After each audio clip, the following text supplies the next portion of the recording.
Heart of Darkness. Joseph Conrad. Chapter 1.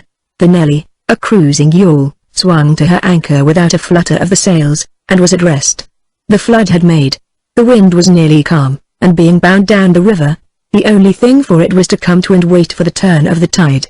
The sea reach of the Thames stretched before us like the beginning of an interminable waterway. In the offing the sea and the sky were welded together without a joint, and in the luminous space the tanned sails of the barges drifting up with the tide seemed to stand still in red clusters of canvas sharply peaked, with gleams of varnished sprits. A haze rested on the low shores that ran out to sea in vanishing flatness. The air was dark above Gravesend, and further back still seemed condensed into a mournful gloom, brooding motionless over the biggest, and the greatest, town on earth. The director of companies was our captain and our host. We four affectionately watched his back as he stood in the bows looking to seaward. On the whole river there was nothing that looked half so nautical. He resembled a pilot, which to a seaman is trustworthiness personified. It was difficult to realize his work was not out there in the luminous estuary, but behind him, within the brooding gloom. Between us there was, as I have already said somewhere, the bond of the sea. Besides holding our hearts together through long periods of separation, it had the effect of making us tolerant of each other's yarns and even convictions. The law the best of old fellows had, because of his many years and many virtues, the only cushion on deck, and was lying on the only rug. The accountant had brought out already a box of dominoes, and was toying architecturally with the bones. Marlowe sat cross-legged right aft, leaning against the mizzen-mast.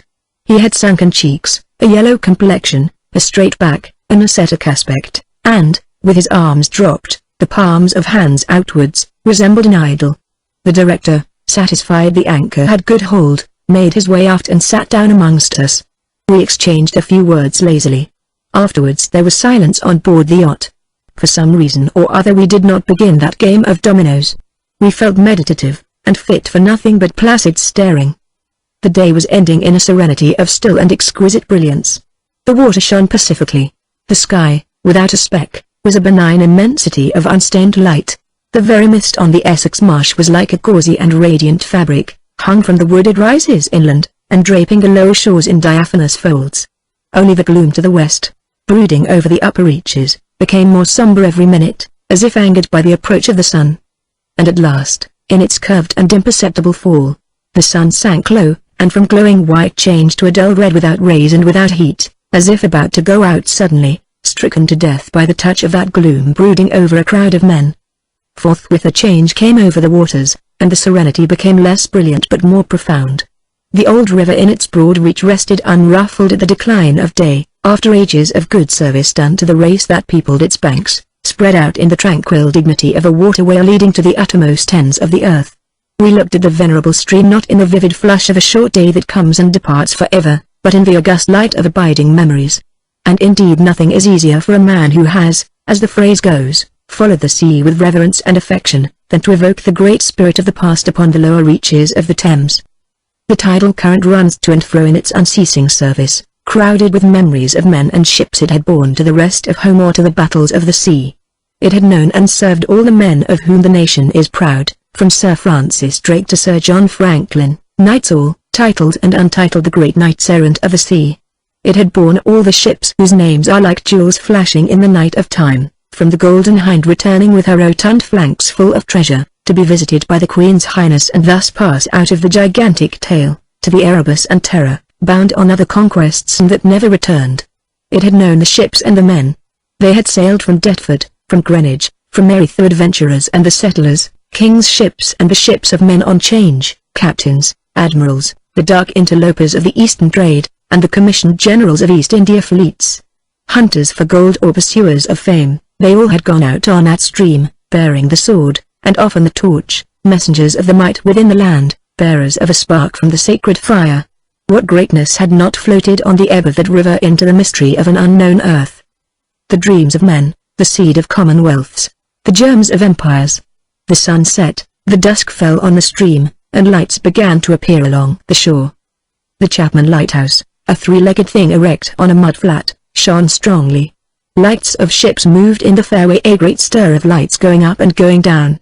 And farther west on the upper reaches the place of the monstrous town was still marked ominously on the sky, a brooding gloom in sunshine, a lurid glare under the stars. And this also, said Marlowe suddenly, has been one of the dark places of the earth. He was the only man of us who still followed the sea. The worst that could be said of him was that he did not represent his class. He was a seaman, but he was a wanderer, too, while most seamen lead, if one may so express it, a sedentary life. Their minds are of the stay-at-home order, and their home is always within the ship, and so is their country the sea. One ship is very much like another, and the sea is always the same. In the immutability of their surroundings, the foreign shores, the foreign faces, the changing immensity of life, glide past, veiled not by a sense of mystery but by a slightly disdainful ignorance, for there is nothing mysterious to a seaman unless it be the sea itself, which is the mistress of his existence and as inscrutable as destiny. For the rest, after his hours of work, a casual stroll or a casual spree on shore suffices to unfold for him the secret of a whole continent, and generally he finds the secret not worth knowing. The yarns of seamen have a direct simplicity, the whole meaning of which lies within the shell of a cracked nut. But Marlowe was not typical, if his propensity to spin yarns be accepted, and to him the meaning of an episode was not inside like a kernel but outside, enveloping the tale which brought it out only as a glow brings out a haze, in the likeness of one of these misty halos that sometimes are made visible by the spectral illumination of moonshine. His remark did not seem at all surprising. It was just like Marlowe. It was accepted in silence. No one took the trouble to grunt even, and presently he said, very slow, I was thinking of very old times, when the Romans first came here, 1900 years ago the other day. Light came out of this river since you say nights? Yes, but it is like a running blaze on a plain, like a flash of lightning in the clouds. We live and the flicker may it last as long as the old earth keeps rolling. But darkness was here yesterday. Imagine the feelings of a commander of a fine what do you call them trireme in the Mediterranean, ordered suddenly to the north, run overland across the Gauls in a hurry, put in charge of one of these craft. The legionaries, a wonderful lot of handy men they must have been, too used to build, apparently by the hundred, in a month or two, if we may believe what we read. Imagine him here, the very end of the world, a sea the color of lead, a sky the color of smoke, a kind of ship about as rigid as a concertina and going up this river with stores, or orders, or what you like. Sandbanks, marshes, forests, savages, precious little to eat fit for a civilized man, nothing but Thames water to drink. No Falernian wine here, no going ashore. Here and there a military camp lost in a wilderness, like a needle in a bundle of hay. Cold, fog, tempests, disease, exile, and death skulking in the air, in the water, in the bush. They must have been dying like flies here. Oh, yes, he did it. Did it very well, too, no doubt, and without thinking much about it either, except afterwards to brag of what he had gone through in his time, perhaps. They were men enough to face the darkness.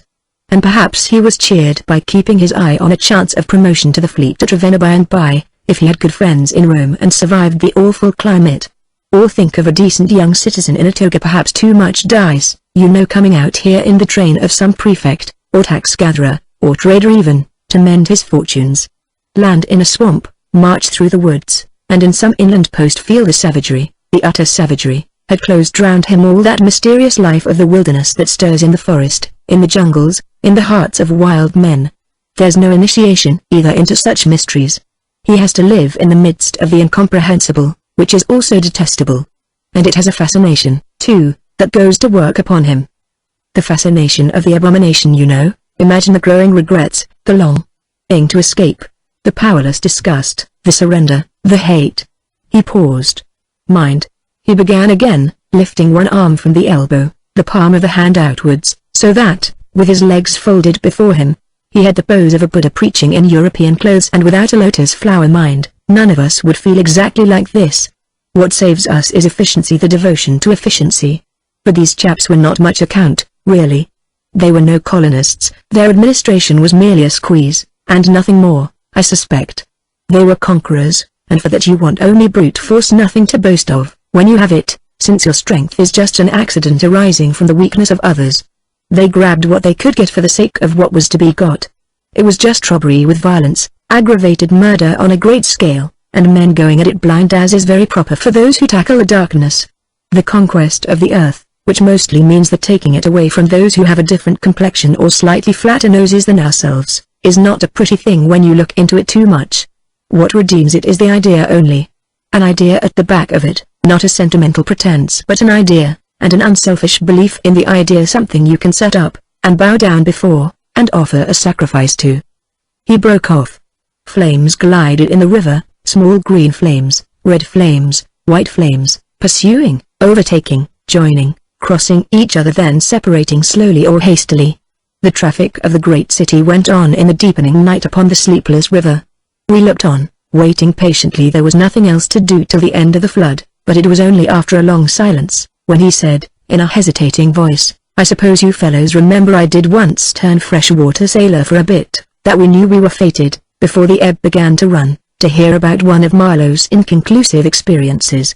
I don't want to bother you much with what happened to me personally," he began, showing in this remark the weakness of many tellers of tales who seem so often unaware of what their audience would like best to hear. "Yet to understand the effect of it on me you ought to know how I got out there, what I saw, how I went up that river to the place where I first met the poor chap. It was the farthest point of navigation and the culminating point of my experience. It seemed somehow to throw a kind of light on everything about me and into my thoughts. It was somber enough, too, and pitiful, not extraordinary in any way, not very clear either. No, not very clear. And yet it seemed to throw a kind of light. I had then, as you remember, just returned to London after a lot of Indian Ocean, Pacific, China seas, a regular dose of the East 6 years or so, and I was loafing about, hindering you fellows in your work and invading your homes, just as though I had got a heavenly mission to civilize you. It was very fine for a time, but after a bit I did get tired of resting. Then I began to look for a ship. I should think the hardest work on earth. But the ships wouldn't even look at me. And I got tired of that game, too. Now when I was a little chap I had a passion for maps. I would look for hours at South America, or Africa, or Australia, and lose myself in all the glories of exploration. At that time there were many blank spaces on the earth, and when I saw one that looked particularly inviting on a map, but they all look that, I would put my finger on it and say, when I grow up I will go there. The North Pole was one of these places, I remember. Well, I haven't been there yet, and shall not try now. The glamour's off. Other places were scattered about the hemispheres. I have been in some of them, and, well, we won't talk about that. But there was one yet the biggest, the most blank, so to speak, that I had a hankering after. True, by this time it was not a blank space anymore. It had got filled since my boyhood with rivers and lakes and names. It had ceased to be a blank space of delightful mystery, a white patch for a boy to dream gloriously over. It had become a place of darkness. But there was in it one river especially, a mighty big river, that you could see on the map, resembling an immense snake uncoiled, with its head in the sea, its body at rest curving afar over a vast country, and its tail lost in the depths of the land. And as I looked at the map of it in a shop window, it fascinated me as a snake would a bird, a silly little bird. Then I remembered there was a big concern, a company for trade on that river. Dash it all. I thought to myself, they can't trade without using some kind of craft on that lot of freshwater steamboats. Why shouldn't I try to get charge of one? I went on along Fleet Street, but could not shake off the idea. The snake had charmed me. You understand, it was a continental concern, that trading society, but I have a lot of relations living on the continent, because it's cheap and not so nasty as it looks, they say. I am sorry to own I began to worry them. This was already a fresh departure for me.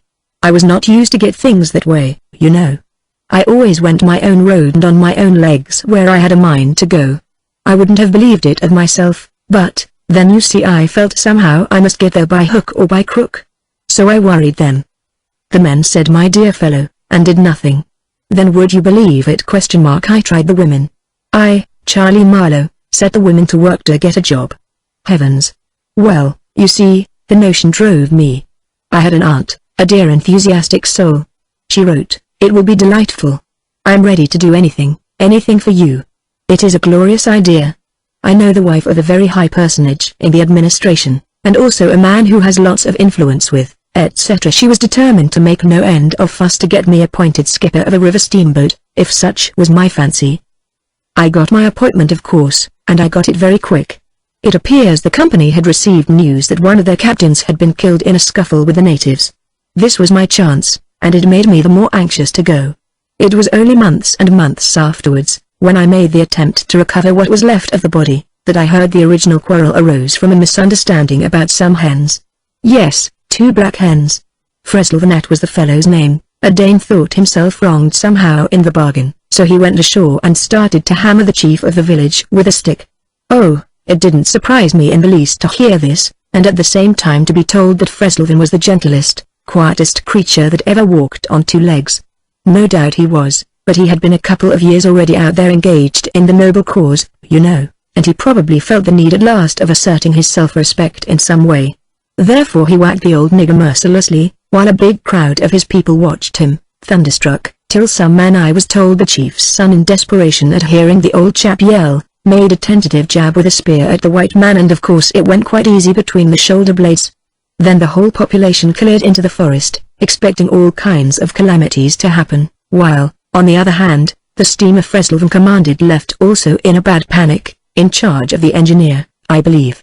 Afterwards nobody seemed to trouble much about Freslevan's remains, till I got out and stepped into his shoes. I couldn't let it rest, though, but when an opportunity offered at last to meet my predecessor, the grass growing through his ribs was tall enough to hide his bones. They were all there. The supernatural being had not been touched after he fell. And the village was deserted, the huts gaped black, rotting, all askew within the fallen enclosures. A calamity had come to it, sure enough. The people had vanished. Mad terror had scattered them, men, women, and children, through the bush, and they had never returned. What became of the hens I don't know either. I should think the cause of progress got them, anyhow. However, through this glorious affair I got my appointment, before I had fairly begun to hope for it. I flew around like mad to get ready, and before 48 hours I was crossing the channel to show myself to my employers, and sign the contract. In a very few hours I arrived in a city that always makes me think of a whited sepulchre. Prejudice, no doubt. I had no difficulty in finding the company's offices. It was the biggest thing in the town, and everybody I met was full of it. They were going to run an overseas empire, and make no end of coin by trade. A narrow and deserted street in deep shadow, high houses, innumerable windows with Venetian blinds, a dead silence, grass sprouting right and left, immense double doors standing ponderously ajar. I slipped through one of these cracks, went up a swept and ungarnished staircase, as arid as a desert, and opened the first door I came to. Two women, one fat and the other slim, sat on straw-bottomed chairs, knitting black wool. The slim one got up and walked straight at me, still knitting with downcast eyes, and only just as I began to think of getting out of her way, as you would for a somnambulist, stood still, and looked up. Her dress was as plain as an umbrella cover, and she turned round without a word and preceded me into a waiting room. I gave my name, and looked about. Deal table in the middle. Plain chairs all round the walls, on one end a large shining map, marked with all the colors of a rainbow. There was a vast amount of red good to see at any time, because one knows that some real work is done in there, a deuce of a lot of blue, a little green, smears of orange, and, on the east coast, a purple patch, to show where the jolly pioneers of progress drink the jolly lager beer. However, I wasn't going into any of these. I was going into the yellow. Dead in the center. And the river was the fascinating, deadly like a snake. Off. A door opened, a white-haired secretarial head, but wearing a compassionate expression, appeared, and a skinny forefinger beckoned me into the sanctuary. Its light was dim, and a heavy writing desk squatted in the middle. From behind that structure came out an impression of pale plumpness in a frock coat. The great man himself. He was 5'6", I should judge, and had his grip on the handle end of ever so many millions. He shook hands, I fancy, murmured vaguely, was satisfied with my French. Bon voyage. In about 45 seconds I found myself again in the waiting room with a compassionate secretary, who, full of desolation and sympathy, made me sign some document. I believe I undertook amongst other things not to disclose any trade secrets. Well, I am not going to. I began to feel slightly uneasy. You know, I am not used to such ceremonies, and there was something ominous in the atmosphere. It was just as though I had been let into some conspiracy, I don't know, something not quite right, and I was glad to get out. In the outer room the two women knitted black wool feverishly. People were arriving, and the younger one was walking back and forth introducing them. The old one sat on her chair. Her flat cloth slippers were propped up on a foot warmer, and a cat reposed on her lap. She wore a starched white affair on her head, had a wart on one cheek, and silver-rimmed spectacles hung on the tip of her nose. She glanced at me above the glasses. The swift and indifferent placidity of that look troubled me. Two youths with foolish and cheery countenances were being piloted over, and she threw at them the same quick glance of unconcerned wisdom. She seemed to know all about them and about me, too. An eerie feeling came over me. She seemed uncanny and fateful. Often far away there I thought of these two, guarding the door of darkness, knitting black wool as for a warm pool, one introducing continuously to the unknown, the other scrutinizing the cheery and foolish faces with unconcerned old eyes. Ave. Old knitter of black wool. Morituric salutant. Not many of those she looked at ever saw her again, not half, by a long way. There was yet a visit to the doctor. A simple formality, assured me the secretary, with an air of taking an immense part in all my sorrows. Accordingly a young chap wearing his hat over the left eyebrow, some clerk, I suppose there must have been clerks in the business, though the house was as still as a house in a city of the dead, came from somewhere upstairs, and led me forth. He was shabby and careless, with ink stains on the sleeves of his jacket, and his cravat was large and billowy, under a chin shaped like the toe of an old boot. It was a little too early for the doctor, so I proposed a drink, and thereupon he developed a vein of joviality.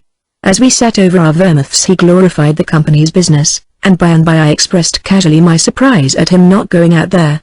He became very cool and collected all at once. "I am not such a fool as I look," quoth Plato to his disciples, he said sententiously, emptied his glass with great resolution, and we rose. The old doctor felt my pulse, evidently thinking of something else the while. Good for there," he mumbled, and then with a certain eagerness asked me whether I would let him measure my head. Rather surprised, I said yes, when he produced a thing like calipers and got the dimensions back and front and every way, taking notes carefully. He was an unshaven little man in a threadbare coat like a gabardine, with his feet in slippers, and I thought him a harmless fool. "I always ask leave, in the interests of science, to measure the crania of those going out there," he said. "And when they come back, too?" I asked.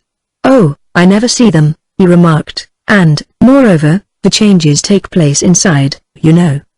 He smiled, as if at some quiet joke. "So you are going out there?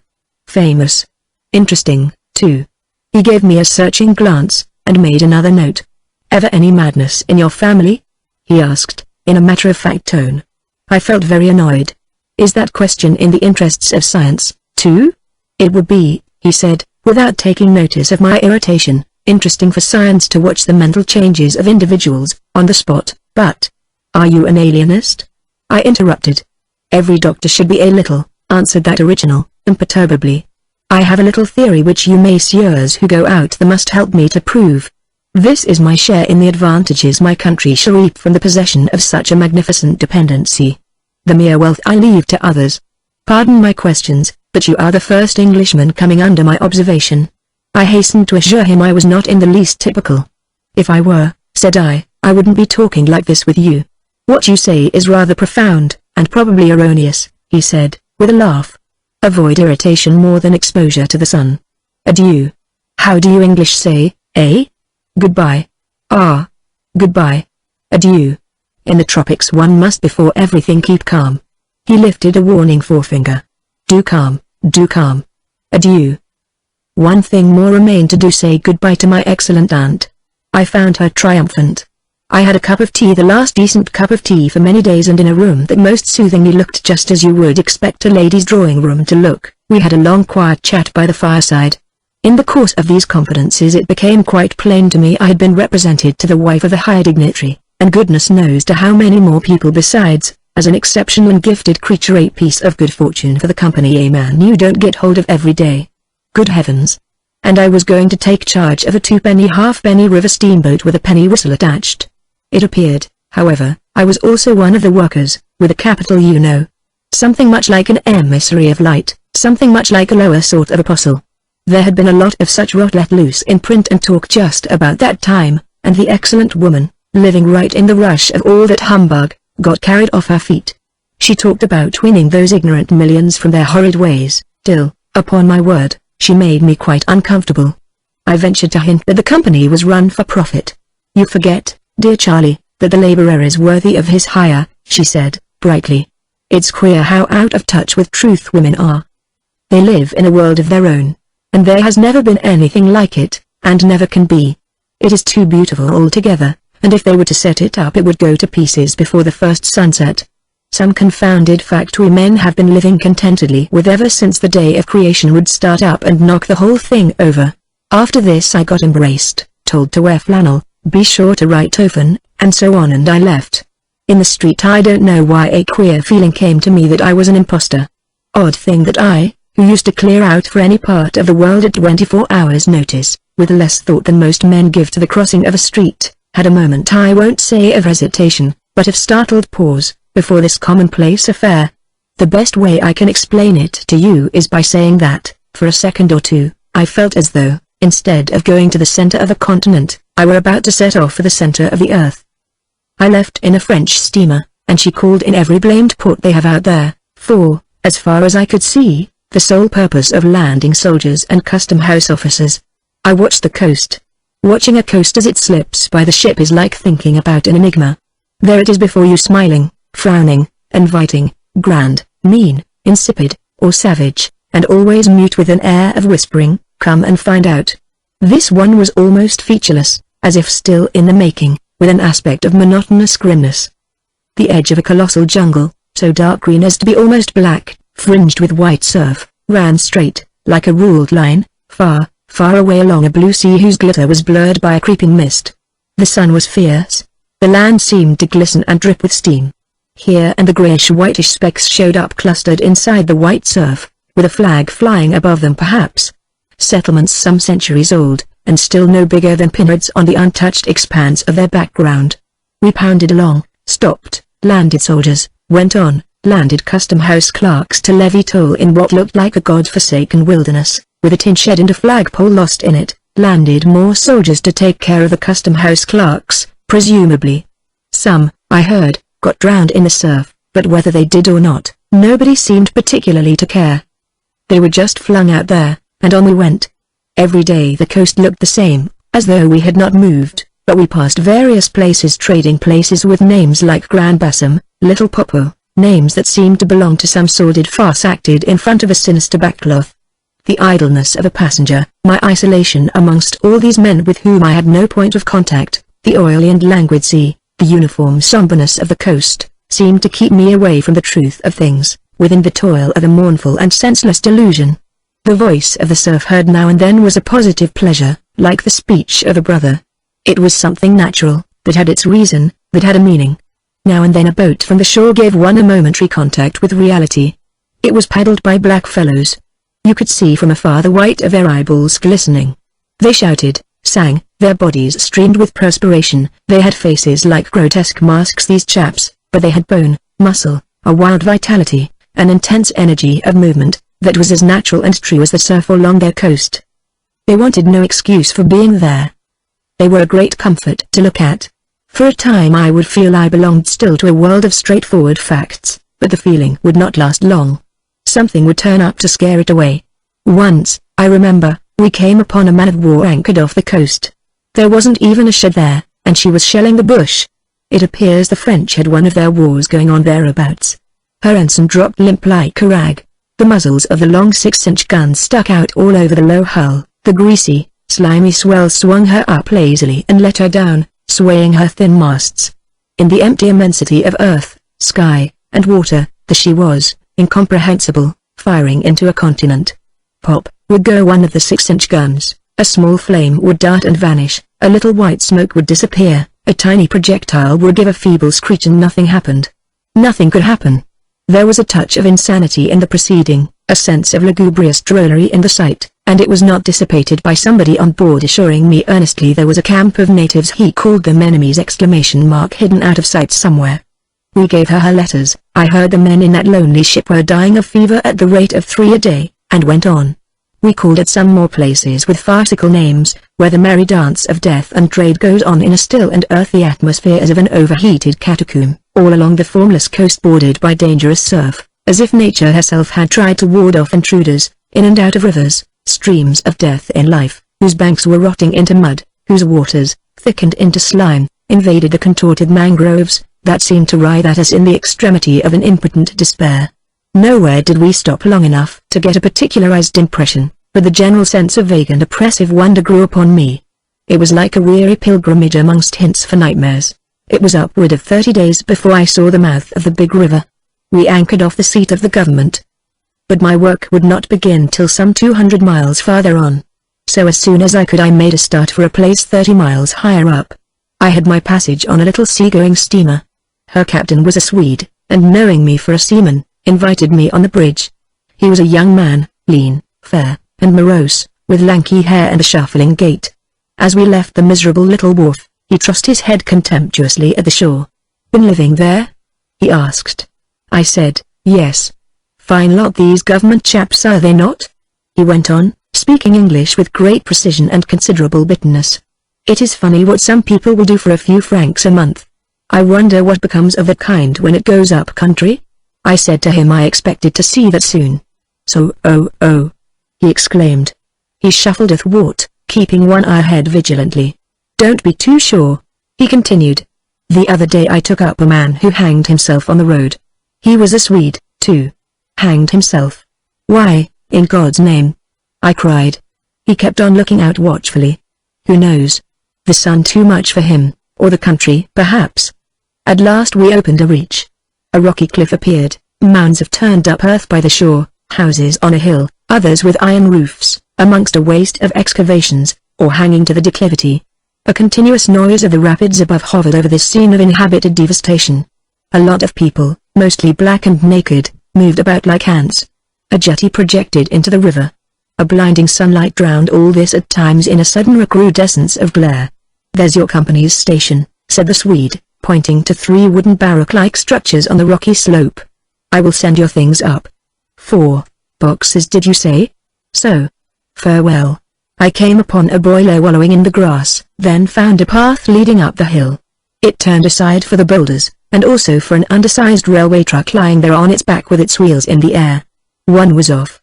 The thing looked as dead as the carcass of some animal. I came upon more pieces of decaying machinery, a stack of rusty rails. To the left a clump of trees made a shady spot, where dark things seemed to stir feebly.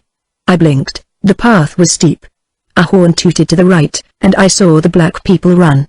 A heavy and dull detonation shook the ground, a puff of smoke came out of the cliff, and that was all. No change appeared on the face of the rock. They were building a railway. The cliff was not in the way or anything, but this objectless blasting was all the work going on. A slight clinking behind me made me turn my head. 6 black men advanced in a file, toiling up the path. They walked erect and slow, balancing small baskets full of earth on their heads, and the clink kept time with their footsteps. Black rags were wound round their loins, and the short ends behind waggled to and fro like tails. I could see every rib. The joints of their limbs were like knots in a rope, each had an iron collar on his neck, and all were connected together with a chain whose bights swung between them, rhythmically clinking. Another report from the cliff made me think suddenly of that ship of war one had seen firing into a continent. It was the same kind of ominous voice, but these men could by no stretch of imagination be called enemies. They were called criminals, and the outraged law, like the bursting shells, had come to them, an insoluble mystery from the sea. All their meager breasts panted together, the violently dilated nostrils quivered, the eyes stared stonily uphill. They passed me within 6 inches, without a glance, with that complete, death-like indifference of unhappy savages. Behind this raw matter one of the reclaimed, the product of the new forces at work, strolled despondently, carrying a rifle by its middle. He had a uniform jacket with one button off, and seeing a white man on the path, hoisted his weapon to his shoulder with alacrity. This was simple prudence, white men being so much alike at a distance that he could not tell who I might be. He was speedily reassured, and with a large, white, rascally grin, and a glance at his charge, seemed to take me into partnership in his exalted trust. After all, I also was a part of the great cause of these high and just proceedings. Instead of going up, I turned and descended to the left. My idea was to let that chain gang get out of sight before I climbed the hill. You know I am not particularly tender. I've had to strike and to fend off. I've had to resist and to attack. Sometimes that's only one way of resisting without counting the exact cost, according to the demands of such sort of life as I had blundered into.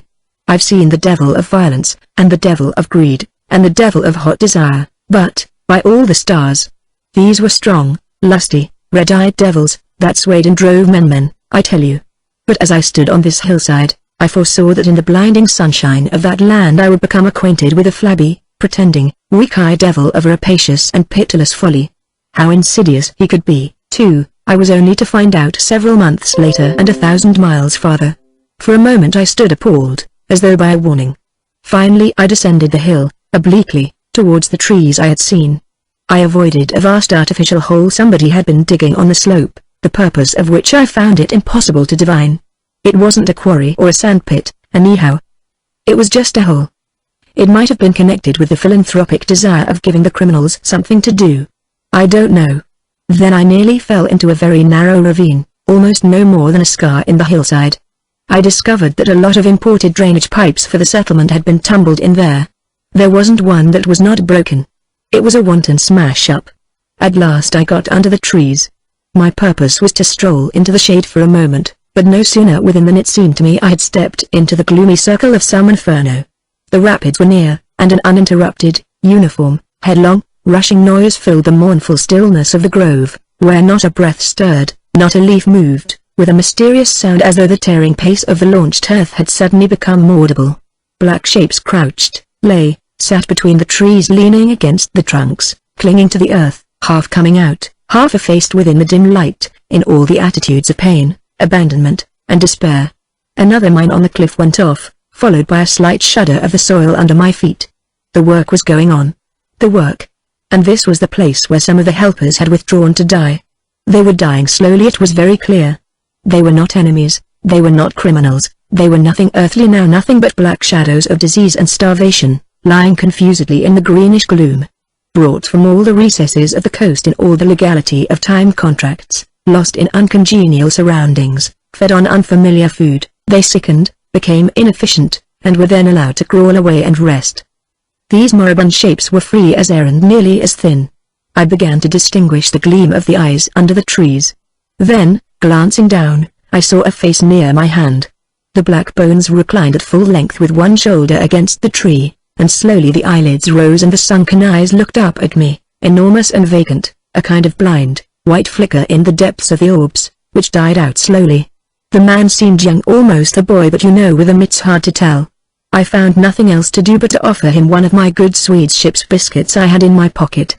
The fingers closed slowly on it and held. There was no other movement and no other glance.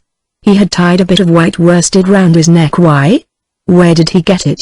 Was it a badge, an ornament, a charm, a propitiatory act? Was there any idea at all connected with it? It looked startling round his black neck, this bit of white thread from beyond the seas. Near the same tree 2 more bundles of acute tangles sat with their legs drawn up. One, with his chin propped on his knees, stared at nothing. In an intolerable and appalling manner, his brother phantom breasted its forehead, as if overcome with a great weariness, and all about others were scattered in every pose of contorted collapse, as in some picture of a massacre or a pestilence.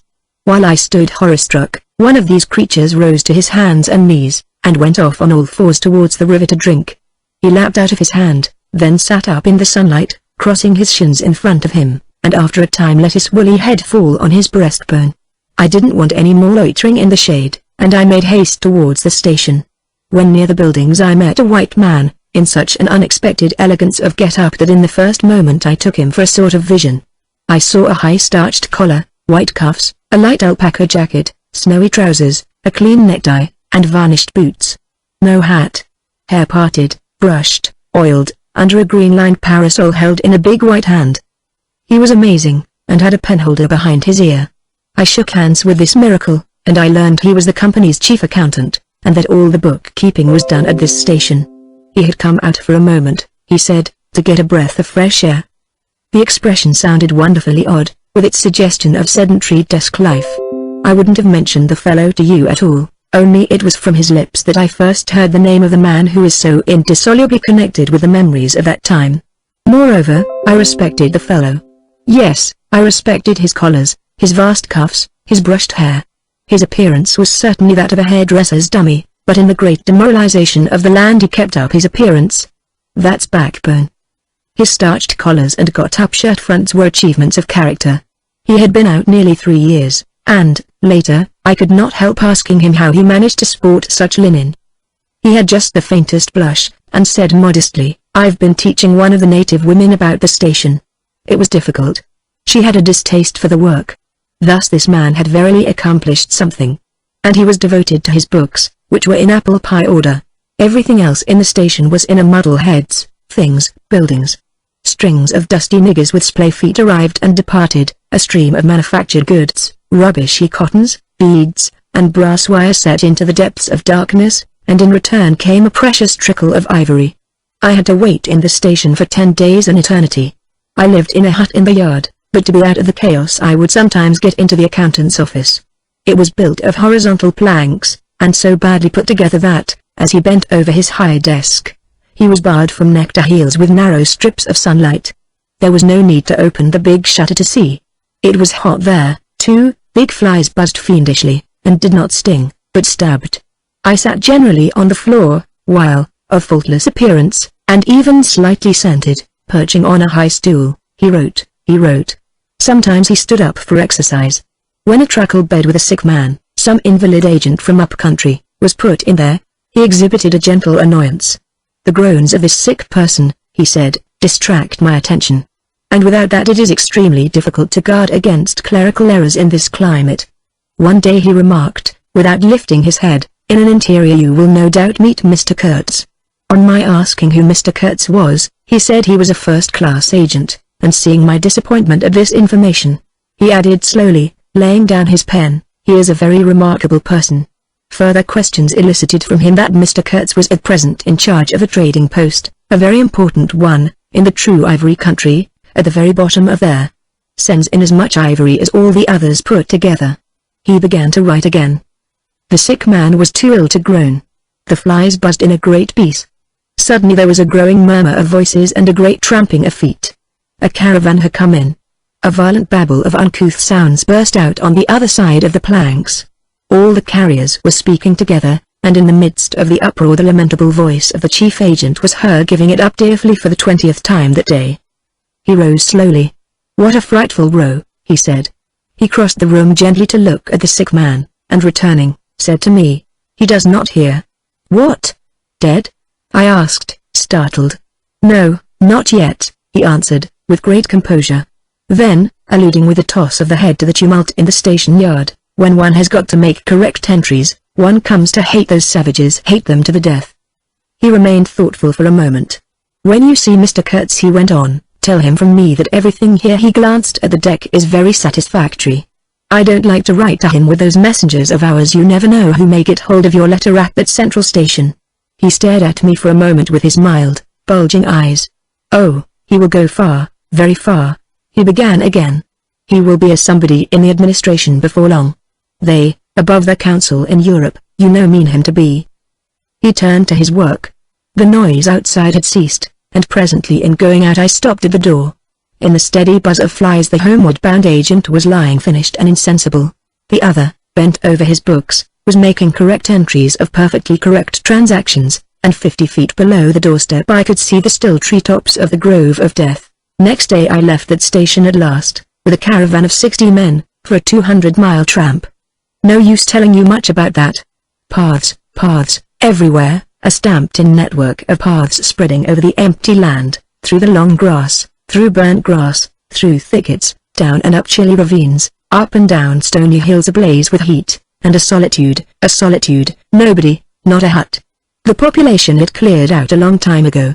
Well, if a lot of mysterious niggers armed with all kinds of fearful weapons suddenly took to traveling on the road between Deal and Gravesend, catching the yokels right and left to carry heavy loads for them, I fancy every farm and cottage thereabouts would get empty very soon. Only here the dwellings were gone, too. Still I passed through several abandoned villages. There's something pathetically childish in the ruins of grass walls. Day after day, with the stamp and shuffle of 60 pair of bare feet behind me, each pair under a 60-pound load. Camp, cook, sleep, strike camp, march. Now and then a carrier dead in harness, at rest in the long grass near the path, with an empty water gourd and his long staff lying by his side. A great silence around and above. Perhaps on some quiet night the tremor of far-off drums, sinking, swelling, a tremor vast, faint, a sound weird, appealing, suggestive, and wild, and perhaps with as profound a meaning as the sound of bells in a Christian country. Once a white man in an unbuttoned uniform, camping on the path with an armed escort of lank Zanzibaris, very hospitable and festive not to say drunk, was looking after the upkeep of the road, he declared. Can't say I saw any road or any upkeep, unless the body of a middle-aged Negro, with a bullet hole in the forehead, upon which I absolutely stumbled 3 miles farther on, may be considered as a permanent improvement. I had a white companion, too, not a bad chap, but rather too fleshy and with the exasperating habit of fainting on the hot hillsides, miles away from the least bit of shade and water. Annoying, you know, to hold your own coat like a parasol over a man's head while he is coming to. I couldn't help asking him once what he meant by coming there at all. To make money, of course. What do you think? He said, scornfully. Then he got fever, and had to be carried in a hammock slung under a pole. As he weighed 16 stone, I had no end of rows with the carriers. They jibbed, ran away, sneaked off with their loads in the night, quite a mutiny. So, one evening, I made a speech in English with gestures, not one of which was lost to the 60 pairs of eyes before me, and the next morning I started the hammock off in front all right. An hour afterwards I came upon the whole concern wrecked in a bushman, hammock, groans, blankets, horrors. The heavy pole had skinned his poor nose. He was very anxious for me to kill somebody, but there wasn't the shadow of a carrier near. I remembered the old doctor. It would be interesting for science to watch the mental changes of individuals, on the spot. I felt I was becoming scientifically interesting. However, all that is to no purpose. On the 15th day I came in sight of the big river again, and hobbled into the central station. It was on a backwater surrounded by scrub and forest, with a pretty border of smelly mud on one side, and on the three others enclosed by a crazy fence of rushes. A neglected gap was all the gate it had, and the first glance at the place was enough to let you see the flabby devil was running that show.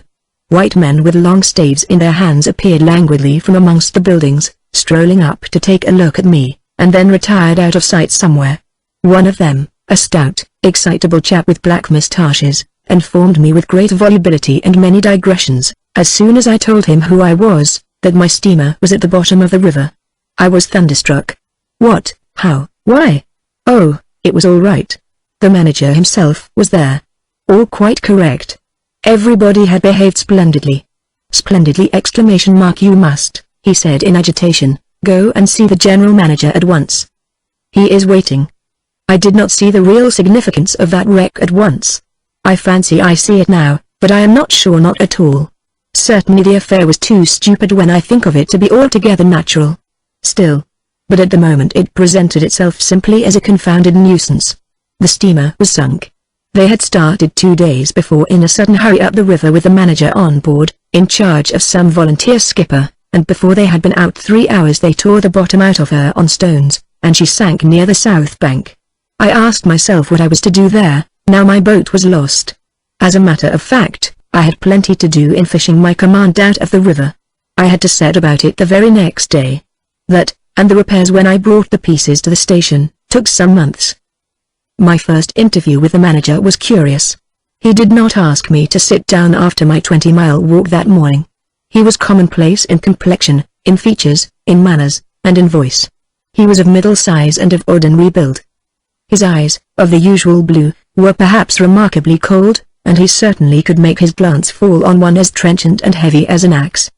But even at these times the rest of his person seemed to disclaim the intention. Otherwise there was only an indefinable, faint expression of his lips, something stealthy, a smile, not a smile. I remember it, but I can't explain. It was unconscious, this smile was, though just after he had said something it got intensified for an instant. It came at the end of his speeches like a seal applied on the words to make the meaning of the commonest phrase appear absolutely inscrutable. He was a common trader, from his youth up employed in these parts, nothing more. He was obeyed, yet he inspired neither love nor fear, nor even respect. He inspired uneasiness. That was it. Uneasiness. Not a definite mistrust, just uneasiness, nothing more. You have no idea how effective such a faculty can be. He had no genius for organizing, for initiative, or for order even. That was evident in such things as the deplorable state of the station. He had no learning, and no intelligence. His position had come to him. Why? Perhaps because he was never ill. He had served 3 terms of 3 years out there. Because triumphant health in the general rout of constitutions is a kind of power in itself. When he went home on leave he writed on a large scale pompously. Jack ashore with a difference in externals only. This one could gather from his casual talk. He originated nothing, he could keep the routine going, that's all. But he was great. He was great by this little thing that it was impossible to tell what could control such a man. He never gave that secret away. Perhaps there was nothing within him. Such a suspicion made one pause for out that there were no external checks. Once when various tropical diseases had laid low almost every agent in the station, he was heard to say, "Men who come out here should have no entrails." He sealed the utterance with that smile of his, as though it had been a door opening into a darkness he had in his keeping. You fancied you had seen things, but the seal was on. When annoyed at mealtimes by the constant quarrels of the white men about precedence, he ordered an immense round table to be made, for which a special house had to be built. This was the station's mess room. Where he sat was the first place, the rest were nowhere. One felt this to be his unalterable conviction. He was neither civil nor uncivil. He was quiet. He allowed his boy, an overfed young Negro from the coast, to treat the white men, under his very eyes, with provoking insolence. He began to speak as soon as he saw me. I had been very long on the road. He could not wait. Had to start without me. The upriver stations had to be relieved. There had been so many delays already that he did not know who was dead and who was alive, and how they got on, and so on, and so on. He paid no attention to my explanations, and, playing with a stick of sealing wax, repeated several times that the situation was very grave, very grave. There were rumors that a very important station was in jeopardy, and its chief, Mr. Kurtz, was ill. Hoped it was not true. Mr. Kurtz was. I felt weary and irritable. Hank Kurtz, I thought. I interrupted him by saying I had heard of Mr. Kurtz on the coast. Ah. So they talk of him down there, he murmured to himself. Then he began again, assuring me Mr. Kurtz was the best agent he had, an exceptional man, of the greatest importance to the company, therefore I could understand his anxiety. He was, he said, very, very uneasy. Certainly he fidgeted on his chair a good deal, exclaimed, "Ah, Mr. Kurtz," broke the stick of sealing wax and seemed dumbfounded by the accident. Next thing he wanted to know how long it would take to. I interrupted him again. Being hungry, you know, and kept on my feet too. I was getting savage. How can I tell? I said. I haven't even seen the wreck yet. Some months, no doubt. All this talk seemed to me so futile. Some months, he said. Well, let us say 3 months before we can make a start. Yes. That ought to do the affair. I flung out of his hut. He lived all alone in a clay hut with a sort of veranda, muttering to myself my opinion of him. He was a chattering idiot. Afterwards I took it back when it was borne in upon me startlingly with what extreme nicety he had estimated the time requisite for the affair. I went to work the next day, turning, so to speak, my back on that station. In that way only it seemed to me I could keep my hold on the redeeming facts of life. Still, one must look about sometimes, and then I saw this station, these men strolling aimlessly about in the sunshine of the yard. I asked myself sometimes what it all meant. They wandered here and there with their absurd long staves in their hands, like a lot of faithless pilgrims bewitched inside a rotten fence. The word ivory rang in the air, was whispered, was sighed. You would think they were praying to it. A taint of imbecile rapacity blew through it all, like a whiff from some corpse. By Jove! I've never seen anything so unreal in my life. And outside, the silent wilderness surrounding this cleared speck on the earth struck me as something great and invincible, like evil or truth, waiting patiently for the passing away of this fantastic invasion. Oh, these months. Well, never mind. Various things happened. One evening a grass shed full of calico, cotton prints, beads, and I don't know what else, burst into a blaze so suddenly that you would have thought the earth had opened to let an avenging fire consume all that trash. I was smoking my pipe quietly by my dismantled steamer, and saw them all cutting capers in the light, with their arms lifted high, when the stout man with moustaches came tearing down to the river, a tin pail in his hand, assured me that everybody was behaving splendidly, dipped about a quart of water and tore back again. I noticed there was a hole in the bottom of his pail. I strolled up. There was no hurry. You see, the thing had gone off like a box of matches. It had been hopeless from the very first. The flame had leapt high, driven everybody back, lighted up everything and collapsed. The shed was already a heap of embers glowing fiercely.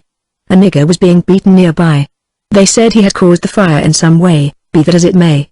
He was screeching most horribly. I saw him, later, for several days, sitting in a bit of shade looking very sick and trying to recover himself. Afterwards he arose and went out, and the wilderness without a sound took him into its bosom again. As I approached the glow from the dark I found myself at the back of 2 men, talking. I heard the name of Kurtz pronounced, then the words, "Take advantage of this unfortunate accident." One of the men was the manager. I wished him a good evening. Did you ever see anything like it, eh? It is incredible, he said, and walked off. The other man remained. He was a first-class agent, young, gentlemanly, a bit reserved, with a forked little beard and a hooked nose. He was standoffish with the other agents, and they on their side said he was the manager's spy upon them. As to me, I had hardly ever spoken to him before. We got into talk, and by we strolled away from the hissing ruins. Then he asked me to his room, which was in the main building of the station. He struck a match, and I perceived that this young aristocrat had not only a silver-mounted dressing case but also a whole candle all to himself. Just at that time the manager was the only man supposed to have any right to candles. Native mats covered the clay walls, a collection of spears, assegais, shields, knives was hung up in trophies. The business entrusted to this fellow was the making of bricks, so I had been informed, but there wasn't a fragment of a brick anywhere in the station, and he had been there more than a year waiting. It seems he could not make bricks without something, I don't know what, straw maybe.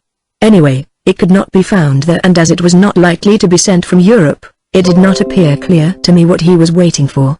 An act of special creation perhaps. However, they were all waiting, all the 16 or 20 pilgrims of them, for something, and upon my word it did not seem an uncongenial occupation, from the way they took it, though the only thing that ever came to them was disease as far as I could see. They beguiled the time by backbiting and intriguing against each other in a foolish kind of way. There was an air of plotting about that station, but nothing came of it, of course. It was as unreal as everything else, as the philanthropic pretense of the whole concern, as their talk, as their government, as their show of work. The only real feeling was a desire to get appointed to a trading post where ivory was to be had, so that they could earn percentages. They intrigued and slandered and hated each other only on that account, but as to effectually lifting a little finger, oh, no. By heavens! There is something after all in the world allowing one man to steal a horse while another must not look at a halter. Steal a horse straight out. Very well. He has done it. Perhaps he can ride. But there is a way of looking at a halter that would provoke the most charitable of saints into a kick. I had no idea why he wanted to be sociable, but as we chatted in there it suddenly occurred to me the fellow was trying to get at something, in fact, pumping me.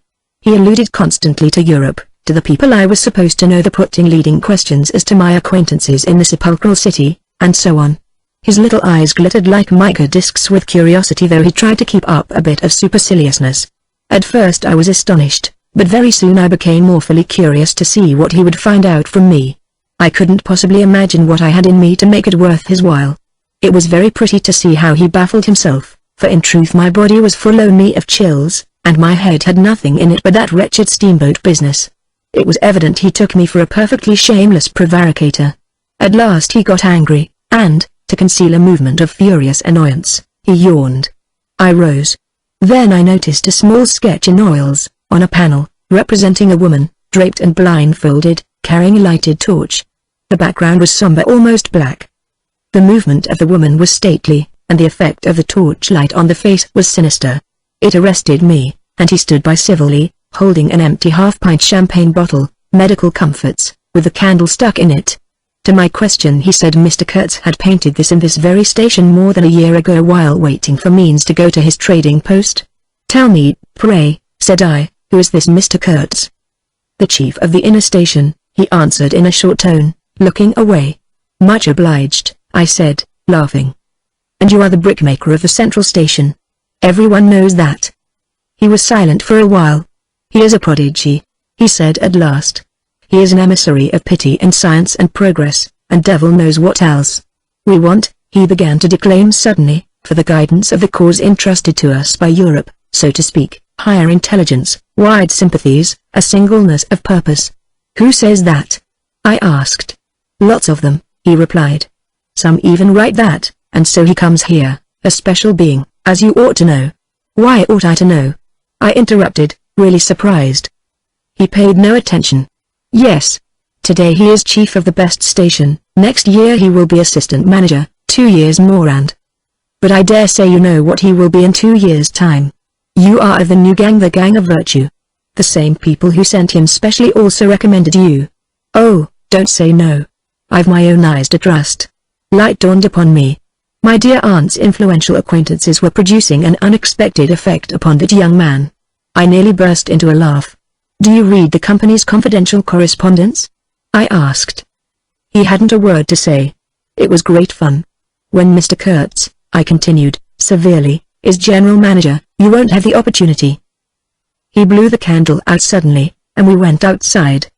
The moon had risen. Black figures strolled about listlessly, pouring water on the glow, whence proceeded a sound of hissing. Steam ascended in the moonlight. The beaten nigger groaned somewhere. "What a row the brute makes," said the indefatigable man with the moustaches, appearing near us. "Serve him right. Transgression punishment bang. Pitiless, pitiless. That's the only way. This will prevent all conflagrations for the future. I was just telling the manager." He noticed my companion, and became crestfallen all at once. "Not in bed yet," he said, with a kind of servile heartiness, "it's so natural. Ha!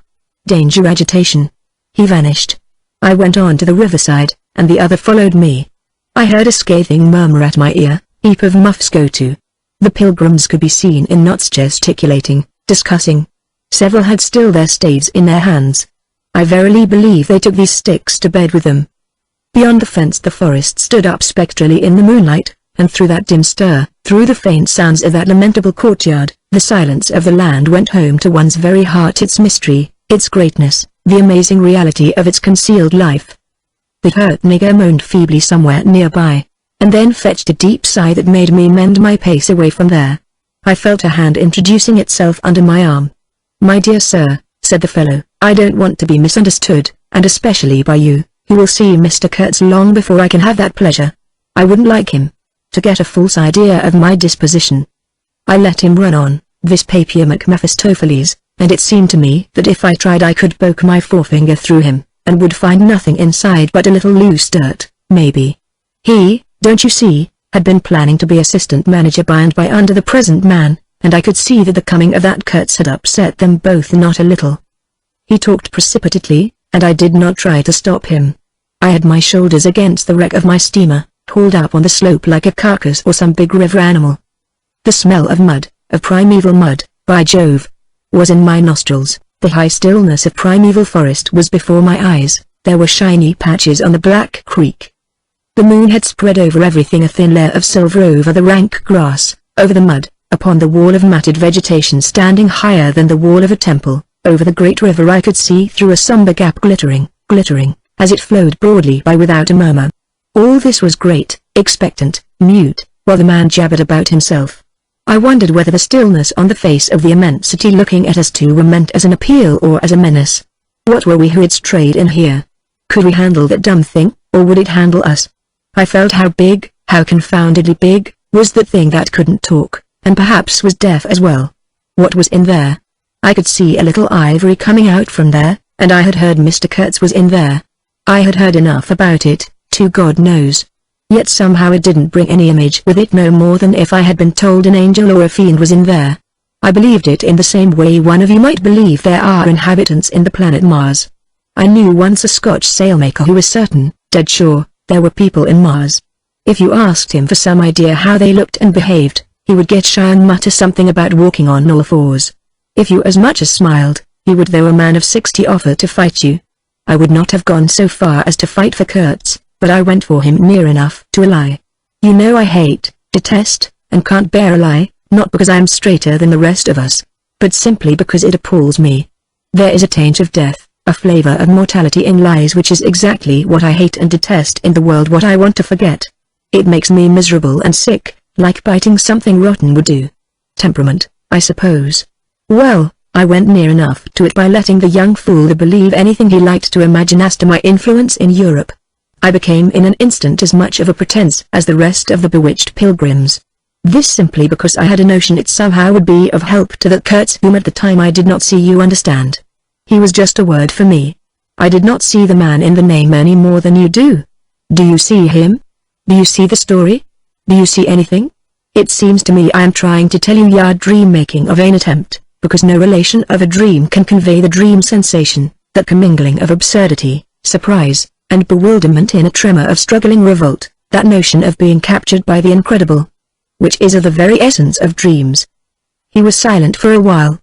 No, it is impossible to convey the life sensation of any given epoch of one's existence, that which makes its truth, its meaning, its subtle and penetrating essence. It is impossible. We live, as we dream alone."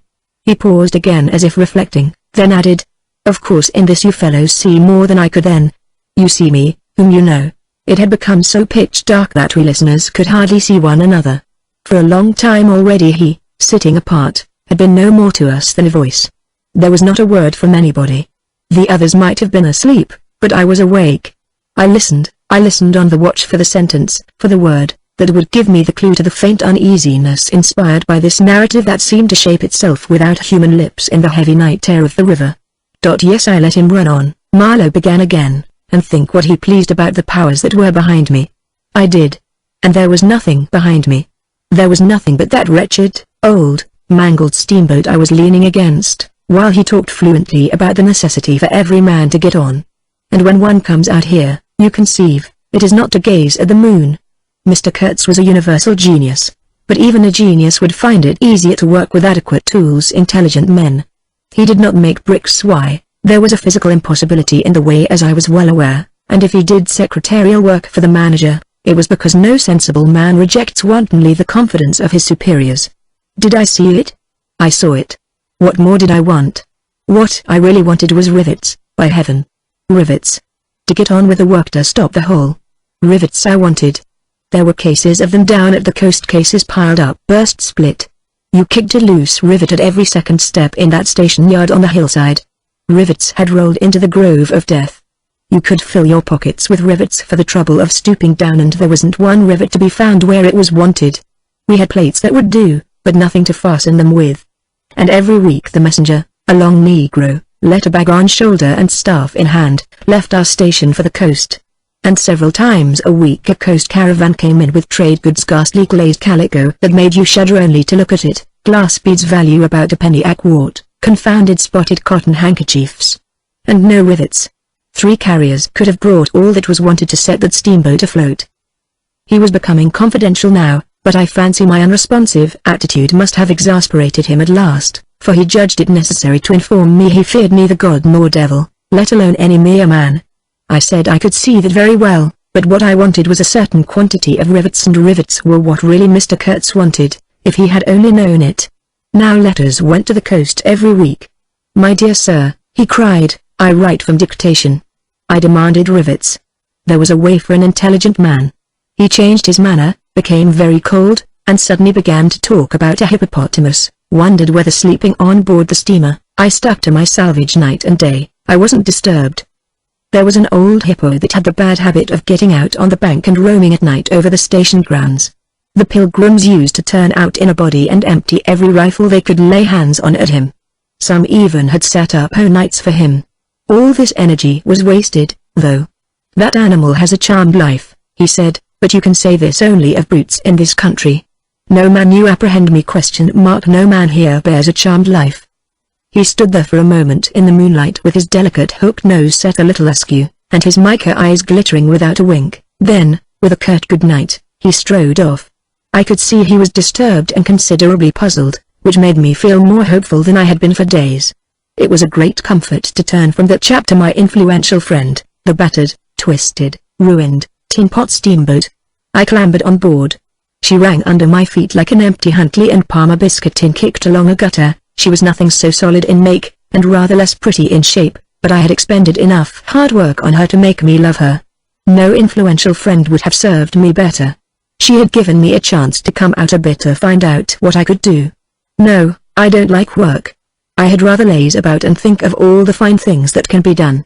I don't like work, no man does, but I like what is in the work, the chance to find yourself. Your own reality for yourself, not for others, what no other man can ever know. They can only see the mere show, and never can tell what it really means. I was not surprised to see somebody sitting aft, on the deck, with his legs dangling over the mud. You see, I rather chummed with a few mechanics that were in that station, whom the other pilgrims naturally despised on account of their imperfect manners, I suppose. This was the foreman, a boiler-maker by trade, a good worker. He was a lank, bony, yellow-faced man, with big intense eyes.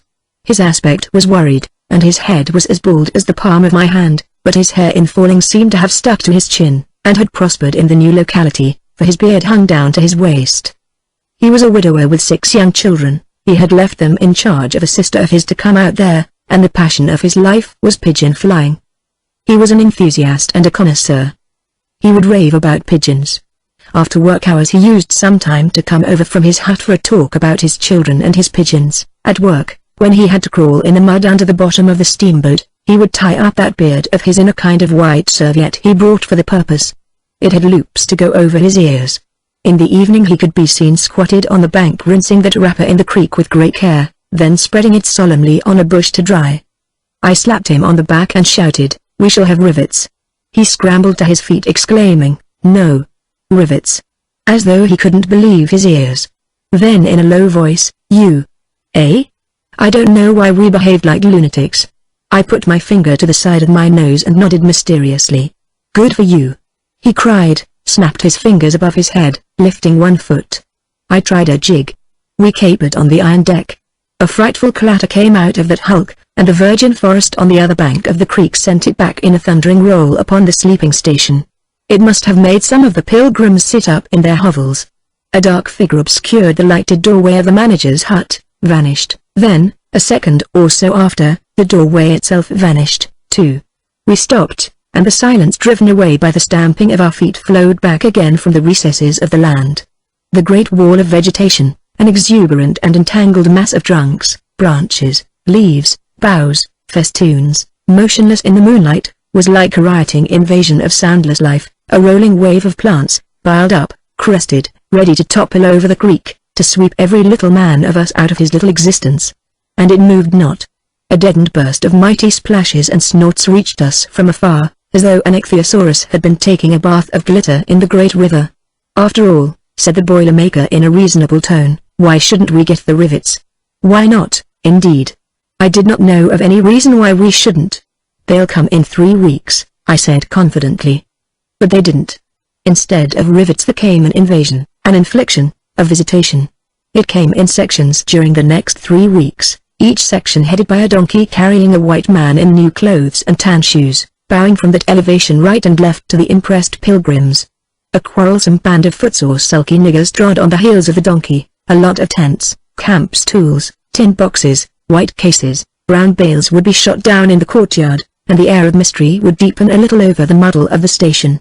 5 such installments came, with their absurd air of disorderly flight with the loot of innumerable outfit shops and provision stores, that, one would think, they were lugging, after a raid, into the wilderness for equitable division. It was an inextricable mess of things decent in themselves but that human folly made look like the spoils of thieving. This devoted band called itself the El Dorado Exploring Expedition, and I believe they were sworn to secrecy. Their talk, however, was the talk of sordid buccaneers. It was reckless without hardihood, greedy without audacity, and cruel without courage. There was not an atom of foresight or of serious intention in the whole batch of them, and they did not seem aware these things are wanted for the work of the world. To tear treasure out of the bowels of the land was their desire, with no more moral purpose at the back of it than there is in burglars breaking into a safe. Who paid the expenses of the noble enterprise I don't know, but the uncle of our manager was leader of that lot. In exterior he resembled a butcher in a poor neighborhood, and his eyes had a look of sleepy cunning. He carried his fat paunch with ostentation on his short legs, and during the time his gang infested the station spoke to no one but his nephew. You could see these two roaming about all day long with their heads close together in an everlasting confab. I had given up worrying myself about the rivets. One's capacity for that kind of folly is more limited than you would suppose. I said hang exclamation mark and let things slide. I had plenty of time for meditation, and now and then I would give some thought to Kurtz. I wasn't very interested in him. No. Still, I was curious to see whether this man, who had come out equipped with moral ideas of some sort, would climb to the top after all and how he would set about his work when there. Chapter 2. One evening as I was lying flat on the deck of my steamboat, I heard voices approaching and there were the nephew and the uncle strolling along the bank. I laid my head on my arm again, and have nearly lost myself in a doze, when somebody said in my ear, as it were, I am as harmless as a little child, but I don't like to be dictated to. Am I the manager or am I not? I was ordered to send him there. It's incredible. I became aware that the two were standing on the shore alongside the forepart of the steamboat, just below my head. I did not move. It did not occur to me to move. I was sleepy. It is unpleasant, grunted the uncle. He has asked the administration to be sent there, said the other, with the idea of showing what he could do, and I was instructed accordingly. Look at the influence that man must have. Is it not frightful? They both agreed it was frightful, then made several bizarre remarks, make rain and fine weather one man the counsel by the nose, bits of absurd sentences that got the better of my drowsiness, so that I had pretty near the whole of my wits about me when the uncle said, "The climate may do away with this difficulty for you." "Is he alone there?" "Yes," answered the manager. "He sent his assistant down the river with a note to me in these terms: clear this poor devil out of the country, and don't bother sending more of that sort. I had rather be alone than have the kind of men you can dispose of with me." It was more than a year ago. Can you imagine such impudence? "Anything since then?" asked the other hoarsely. "Ivory," jerked the nephew, "lots of it, prime sort, lots, most annoying, from him." "And with that?" questioned the heavy rumble. "Invoice," was the reply, fired out, so to speak. Then silence. They had been talking about Kurtz. I was broad awake by this time, but, lying perfectly at ease, remained still, having no inducement to change my position. "How did that ivory come all this way?" growled the elder man, who seemed very vexed. The other explained that it had come with a fleet of canoes in charge of an English half-caste clerk Kurtz had with him, that Kurtz had apparently intended to return himself, the station being by that time bare of goods and stores, but after coming 300 miles, had suddenly decided to go back, which he started to do alone in a small dugout with 4 paddlers, leaving the half-caste to continue down the river with the ivory. The two fellows seemed astounded at anybody attempting such a thing. They were at a loss for an adequate motive. As to me, I seemed to see Kurtz for the first time. It was a distinct glimpse. The dugout, 4 paddling savages, and the lone white man turning his back suddenly on the headquarters, on relief, on thoughts of home perhaps, setting his face towards the depths of the wilderness, towards his empty and desolate station. I did not know the motive. Perhaps he was just simply a fine fellow who stuck to his work for its own sake. His name, you understand, had not been pronounced once.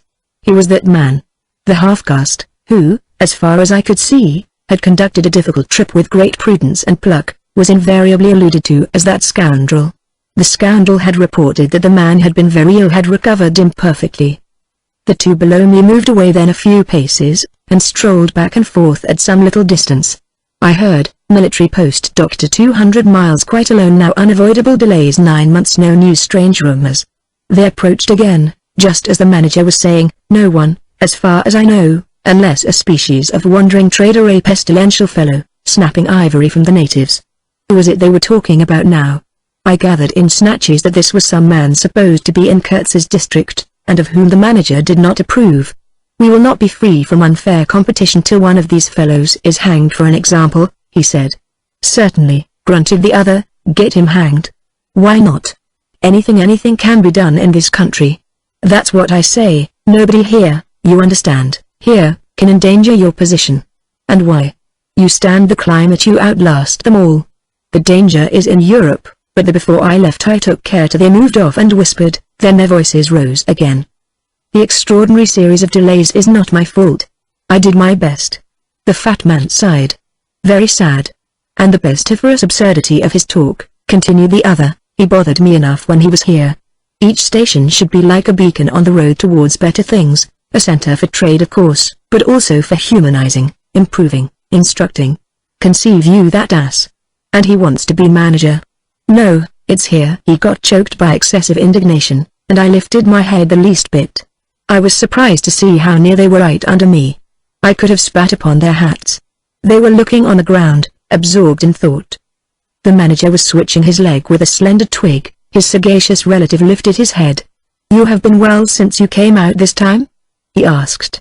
The other gave a start. "Who? I? Oh. Like a charm, like a charm.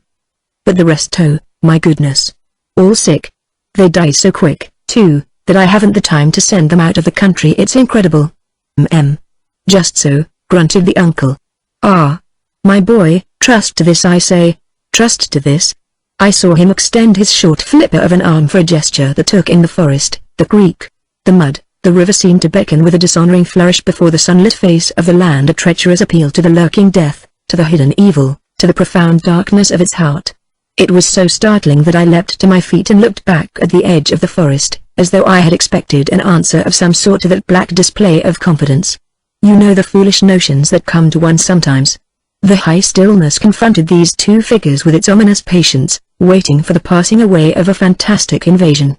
They swore aloud together out of sheer fright, I believe, then pretending not to know anything of my existence, turned back to the station.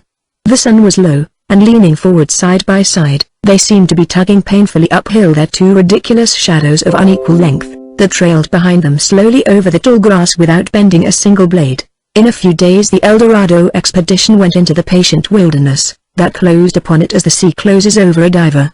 Long afterwards the news came that all the donkeys were dead. I know nothing as to the fate of the less valuable animals. They, no doubt, like the rest of us, found what they deserved. I did not inquire. I was then rather excited at the prospect of meeting Kurtz very soon. When I say very soon I mean it comparatively. It was just 2 months from the day we left the creek when he came to the bank below Kurtz's station. Going up that river was like traveling back to the earliest beginnings of the world, when vegetation rotted on the earth and the big trees were kings. An empty stream, a great silence, an impenetrable forest. The air was warm, thick, heavy, sluggish. There was no joy in the brilliance of sunshine. The long stretches of the waterway ran on, deserted, into the gloom of overshadowed distances. On silvery sandbanks hippos and alligators sunned themselves side by side. The broadening waters flowed through a mob of wooded islands. You lost your way on that river as you would in a desert, and butted all day long against shoals, trying to find the channel, till you thought yourself bewitched and cut off forever from everything you had known once somewhere far away in another existence perhaps. There were moments when one's past came back to one, as it will sometimes when you have not a moment to spare for yourself. But it came in the shape of an unrestful and noisy dream, remembered with wonder amongst the overwhelming realities of this strange world of plants, and water, and silence. And this stillness of life did not in the least resemble a peace. It was the stillness of an implacable force brooding over an inscrutable intention. It looked at you with a vengeful aspect. I got used to it afterwards. I did not see it any more. I had no time. I had to keep guessing at the channel. I had to discern, mostly by inspiration, the signs of hidden banks. I watched for sunken stones. I was learning to clap my teeth smartly before my heart flew out, when I shaved by a fluke some infernal sly old snag that would have ripped the life out of the Tin Pot steamboat and drowned all the pilgrims. I had to keep a lookout for the signs of dead wood we could cut up in the night for next day's steaming. When you have to attend to things of that sort, to the mere incidents of the surface, the reality, I tell you, fades. The inner truth is hidden luckily. But I felt it all the same. I felt often its mysterious stillness watching me at my monkey tricks, just as it watches you fellows performing on your respective tight ropes for what is it? Half a crown a tumble. Try to be civil, Marlowe, growled a voice, and I knew there was at least one listener awake besides myself. I beg your pardon. I forgot the heartache which makes up the rest of the price. And indeed, what does the price matter, if the trick be well done? You do your tricks very well. And I didn't do badly either, since I managed not to sink that steamboat on my first trip. It's a wonder to me yet. Imagine a blindfolded man set to drive a van over a bad road. I sweated and shivered over that business considerably, I can tell you. After all, for a seaman, to scrape the bottom of the thing that's supposed to float all the time under his care is the unpardonable sin. No one may know of it, but you never forget the thump, eh? A blow on the very heart. You remember it, you dream of it, you wake up at night and think of it years after and go hot and cold all over. I don't pretend to say that steamboat floated all the time. More than once she had to wade for a bit, with 20 cannibals splashing around and pushing. We had enlisted some of these chaps on the way for a crew. Fine fellows, cannibals in their place. They were men one could work with, and I am grateful to them. And, after all, they did not eat each other before my face. They had brought along a provision of hippo meat which went rotten, and made the mystery of the wilderness stink in my nostrils. Phew. I can sniff it now. I had the manager on board and 3 or 4 pilgrims with their staves all complete. Sometimes we came upon a station close by the bank, clinging to the skirts of the unknown, and the white men rushing out of a tumble-down hovel, with great gestures of joy and surprise and welcome, seemed very strange, had the appearance of being held the captive by a spell.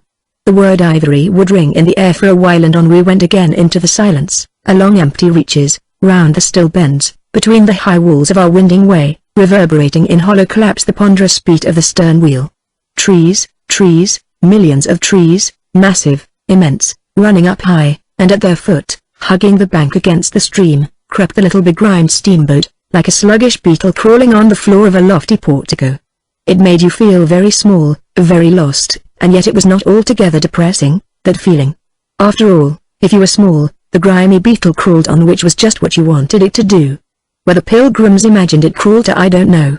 To some place where they expected to get something. I bet. For me it crawled towards Kurtz exclusively, but when the steam pipes started leaking we crawled very slow. The reaches opened before us and closed behind, as if the forest had stepped leisurely across the water to bar the way for our return. We penetrated deeper and deeper into the heart of darkness. It was very quiet there. At night sometimes the roll of drums behind the curtain of trees would run up the river and remain sustained faintly, as if hovering in the air high over our heads, till the first break of day. Whether it meant war, peace, or prayer we could not tell. The dawns were heralded by the descent of a chill stillness. The woodcutters slept, their fires burned low. The snapping of a twig would make you start. We were wanderers on a prehistoric earth, on an earth that wore the aspect of an unknown planet. We could have fancied ourselves the first of men taking possession of an accursed inheritance, to be subdued at the cost of profound anguish and of excessive toil. But suddenly, as we struggled round a bend, there would be a glimpse of rush walls, of peaked grass roofs, a burst of yells, a whirl of black limbs, a mass of hands clapping, of feet stamping, of bodies swaying, of eyes rolling, under the droop of heavy and motionless foliage. The steamer toiled along slowly on the edge of a black and incomprehensible frenzy. The prehistoric man was cursing us, praying to us, welcoming us. Who could tell? We were cut off from the comprehension of our surroundings. We glided past like phantoms, wondering and secretly appalled, as sane men would be before an enthusiastic outbreak in a madhouse. We could not understand because we were too far, and could not remember because we were traveling in the night of first ages, of those ages that are gone, leaving hardly a sign and no memories. The earth seemed unearthly. We are accustomed to look upon the shackled form of a conquered monster, but that you could look at a thing monstrous and free. It was unearthly, and the men were they were not inhuman. Well, you know, that was the worst of it, this suspicion of their not being inhuman. It would come slowly to one. They howled and leapt, and spun, and made horrid faces, but what thrilled you was just the thought of their humanity like yours, the thought of your remote kinship with this wild and passionate uproar. Ugly.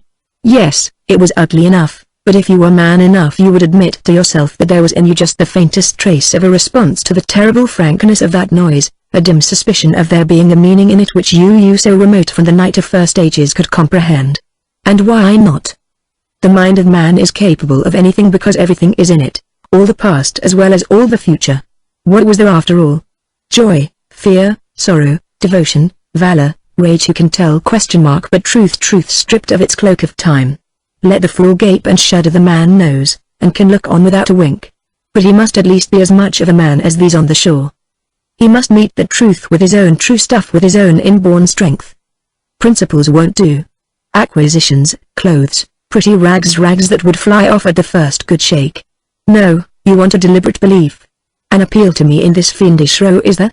Very well, I hear, I admit, but I have a voice, too, and for good or evil mine is the speech that cannot be silenced. Of course, a fool, what with sheer fright and fine sentiments, is always safe. Who's that grunting? You wonder I didn't go ashore for a howl and a dance? Well, no, I didn't. Fine sentiments, you say? Fine sentiments, be hanged. I had no time. I had to mess about with white lead and strips of woolen blanket, helping to put bandages on those leaky steam pipes, I tell you. I had to watch the steering, and circumvent those snags, and get the tin pot along by hook or by crook. There was surface truth enough in these things to save a wiser man. And between whiles I had to look after the savage who was fireman. He was an improved specimen, he could fire up a vertical boiler.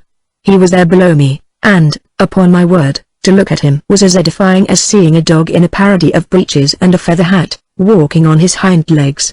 A few months of training had done for that really fine chap. He squinted at the steam gauge and at the water gauge with an evident effort of intrepidity, and he had filed teeth, too. The poor devil, and the wool of his pate shaved into queer patterns, and 3 ornamental scars on each of his cheeks.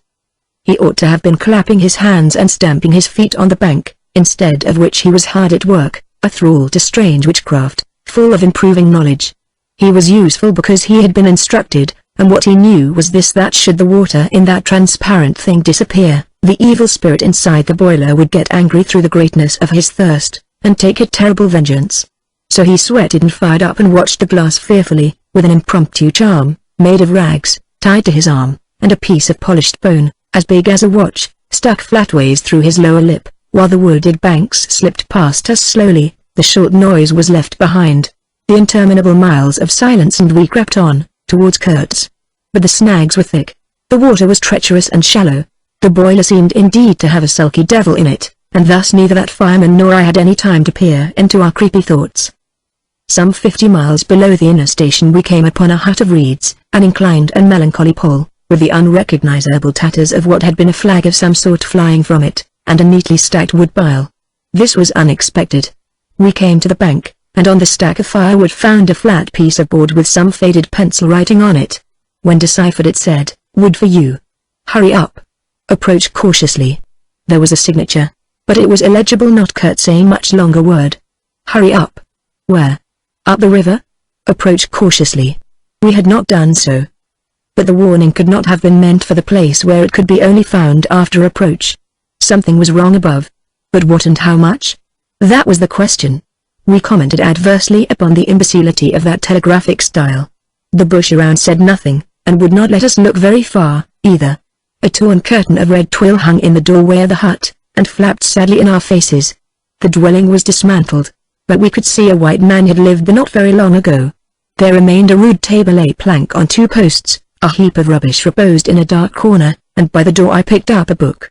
It had lost its covers, and the pages had been thumbed into a state of extremely dirty softness, but the back had been lovingly stitched afresh with white cotton thread, which looked clean yet. It was an extraordinary find. Its title was, An Inquiry into Some Points of Seamanship, by a man Tozer, Tosin, some such name, master in His Majesty's Navy. The matter looked dreary reading enough, with illustrative diagrams and repulsive tables of figures, and the copy was 60 years old. I handled this amazing antiquity with the greatest possible tenderness, lest it should dissolve in my hands. Within, Tosin or Tozer was inquiring earnestly into the breaking strain of ships' chains and tackle, and other such matters.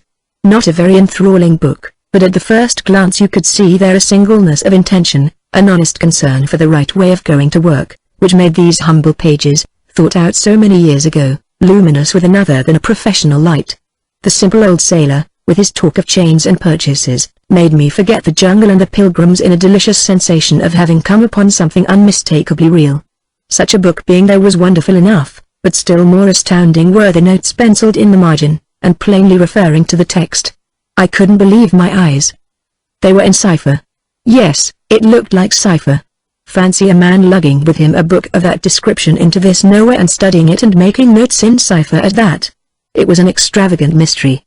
I had been dimly aware for some time of a worrying noise, and when I lifted my eyes I saw the woodpile was gone, and the manager, aided by all the pilgrims, was shouting at me from the riverside. I slipped the book into my pocket. I assure you to leave off reading was like tearing myself away from the shelter of an old and solid friendship. I started the lame engine ahead. "It must be this miserable trader, this intruder," exclaimed the manager, looking back malevolently at the place we had left. "He must be English," I said. "It will not save him from getting into trouble if he is not careful," muttered the manager darkly. I observed with assumed innocence that no man was safe from trouble in this world. The current was more rapid now, the steamer seemed at her last gasp, the stern wheel flopped languidly, and I caught myself listening on tiptoe for the next beat of the boat, for in sober truth I expected the wretched thing to give up every moment. It was like watching the last flickers of a life. But still we crawled.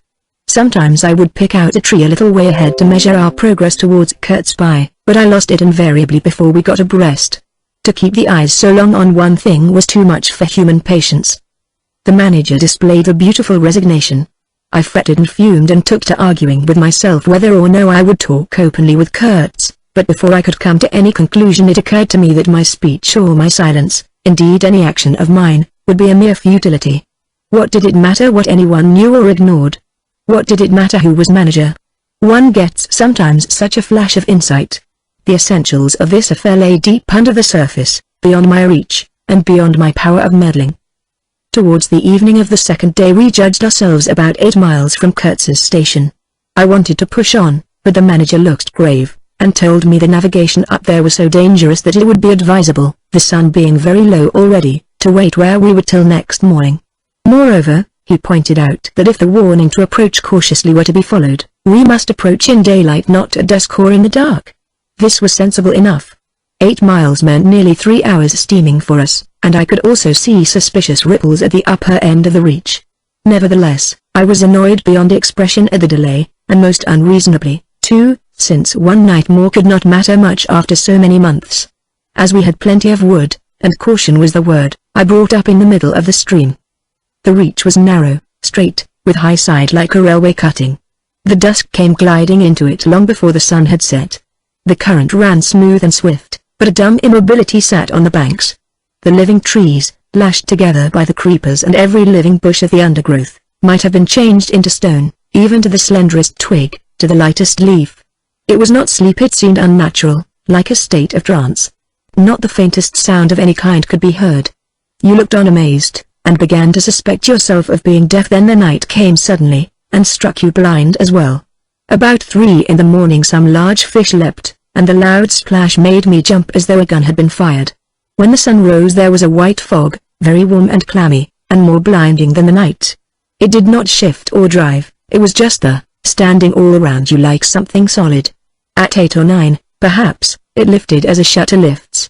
We had a glimpse of the towering multitude of trees, of the immense matted jungle, with the blazing little ball of the sun hanging over it all perfectly still, and then the white shutter came down again, smoothly, as if sliding in greased grooves. I ordered the chain, which we had begun to heave in, to be paid out again.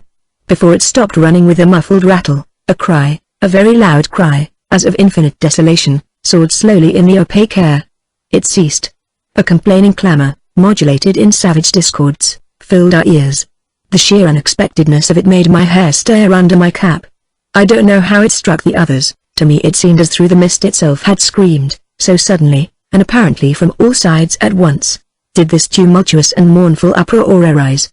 It culminated in a hurried outbreak of almost intolerably excessive shrieking, which stopped short, leaving us stiffened in a variety of silly attitudes, and obstinately listening to the nearly as appalling and excessive silence. Good God! What is the meaning? Stammered at my elbow one of the pilgrims, a little fat man, with sandy hair and red whiskers, who wore side-spring boots, and pink pajamas tucked into his socks. 2 others remained open-mouthed a while minute, then dashed into the little cabin, to rush out incontinently and stand darting scared glances, with Winchesters at ready in their hands. What we could see was just the steamer we were on, her outlines blurred as though she had been on the point of dissolving, and a misty strip of water, perhaps 2 feet broad, around her, and that was all. The rest of the world was nowhere, as far as our eyes and ears were concerned. Just nowhere. Gone, disappeared, swept off without leaving a whisper or a shadow behind. I went forward, and ordered the chain to be hauled in short, so as to be ready to trip the anchor and move the steamboat at once if necessary. Will they attack? Whispered an awed voice. We will be all butchered in this fog, murmured another. The faces twitched with the strain, the hands trembled slightly, the eyes forgot to wink. It was very curious to see the contrast of expressions of the white men and of the black fellows of our crew, who were as much strangers to that part of the river as we, though their homes were only 800 miles away. The whites, of course greatly discomposed, had besides a curious look of being painfully shocked by such an outrageous row. The others had an alert, naturally interested expression, but their faces were essentially quiet, even those of the 1 or 2 who grinned as they hauled at the chain. Several exchanged short, grunting phrases, which seemed to settle the matter to their satisfaction. Their headman, a young, broad-chested black, severely draped in dark blue fringed cloths, with fierce nostrils and his hair all done up artfully in oily ringlets, stood near me. "Aha!" I said, just for good fellowship's sake. "Catch him," he snapped, with a bloodshot widening of his eyes and a flash of sharp teeth. "Catch him. Give him to us." "To you, eh?" I asked. "What would you do with them?" "Eat him," he said curtly, and, leaning his elbow on the rail, looked out into the fog in a dignified and profoundly pensive attitude. I would no doubt have been properly horrified, had it not occurred to me that he and his chaps must be very hungry, that they must have been growing increasingly hungry for at least this month past. They had been engaged for 6 months. I don't think a single one of them had any clear idea of time, as we at the end of countless ages have.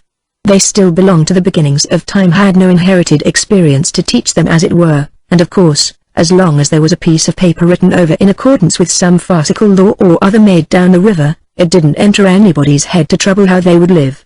Certainly they had brought with them some rotten hippo meat, which couldn't have lasted very long. Anyway, even if the pilgrims hadn't, in the midst of a shocking hullabaloo, thrown a considerable quantity of it overboard.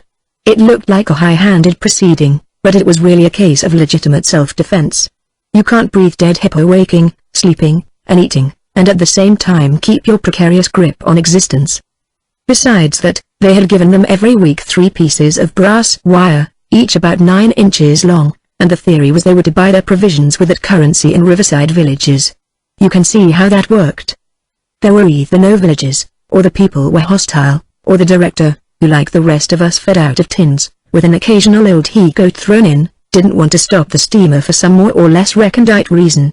So, unless they swallowed the wire itself, or made loops of it to snare the fishes with, I don't see what good their extravagant salary could be to them. I must say it was paid with a regularity worthy of a large and honorable trading company. For the rest, the only thing to eat, though it didn't look eatable in the least, I saw in their possession was a few lumps of some stuff like half-cooked dough, of a dirty lavender color, they kept trapped in leaves, and now and then swallowed a piece of, but so small that it seemed done more for the looks of the thing than for any serious purpose of sustenance. Why in the name of all the gnawing devils of hunger they didn't go for us they were 30 to 5 and have a good tuck-in for once, amazes me now when I think of it.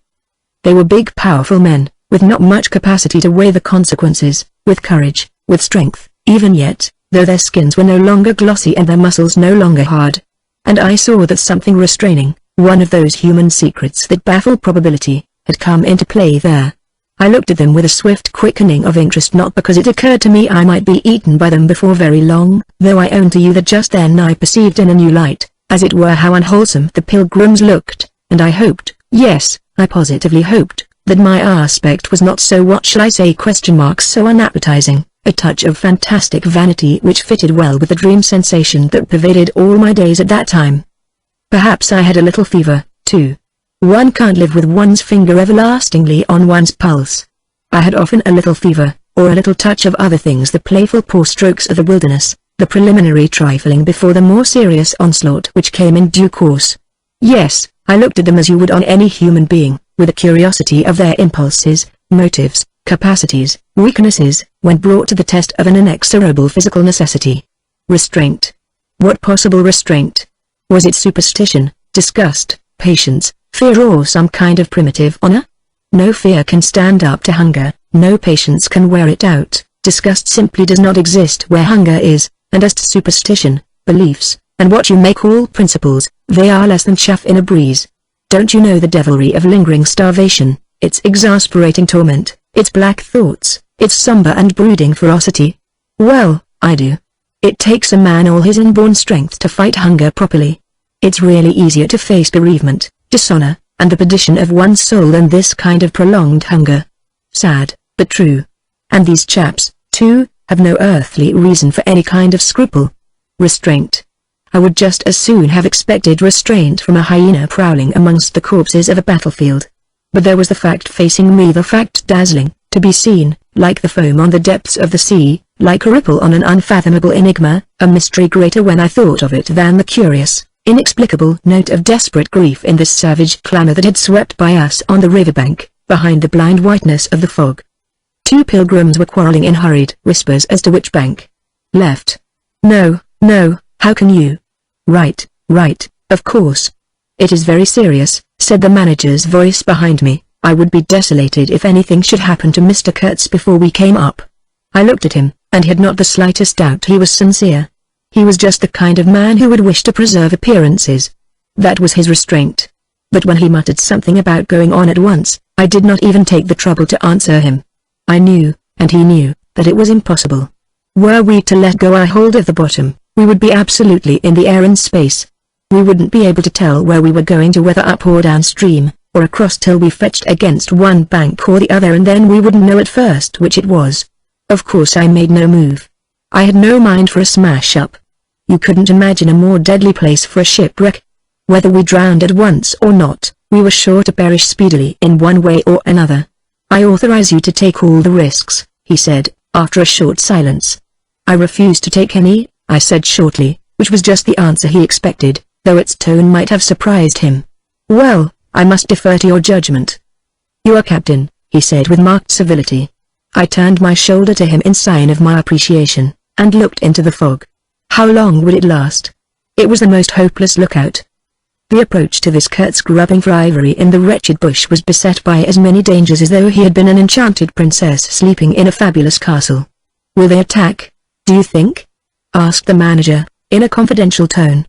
I did not think they would attack, for several obvious reasons. The thick fog was one.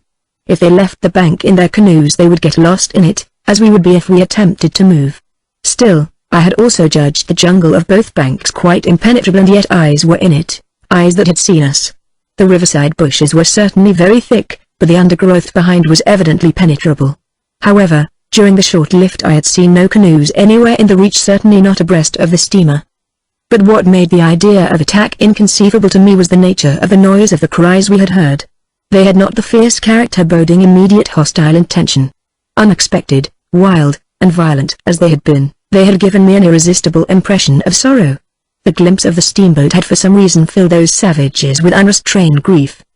The danger, if any, I expounded, was from our proximity to a great human passion let loose.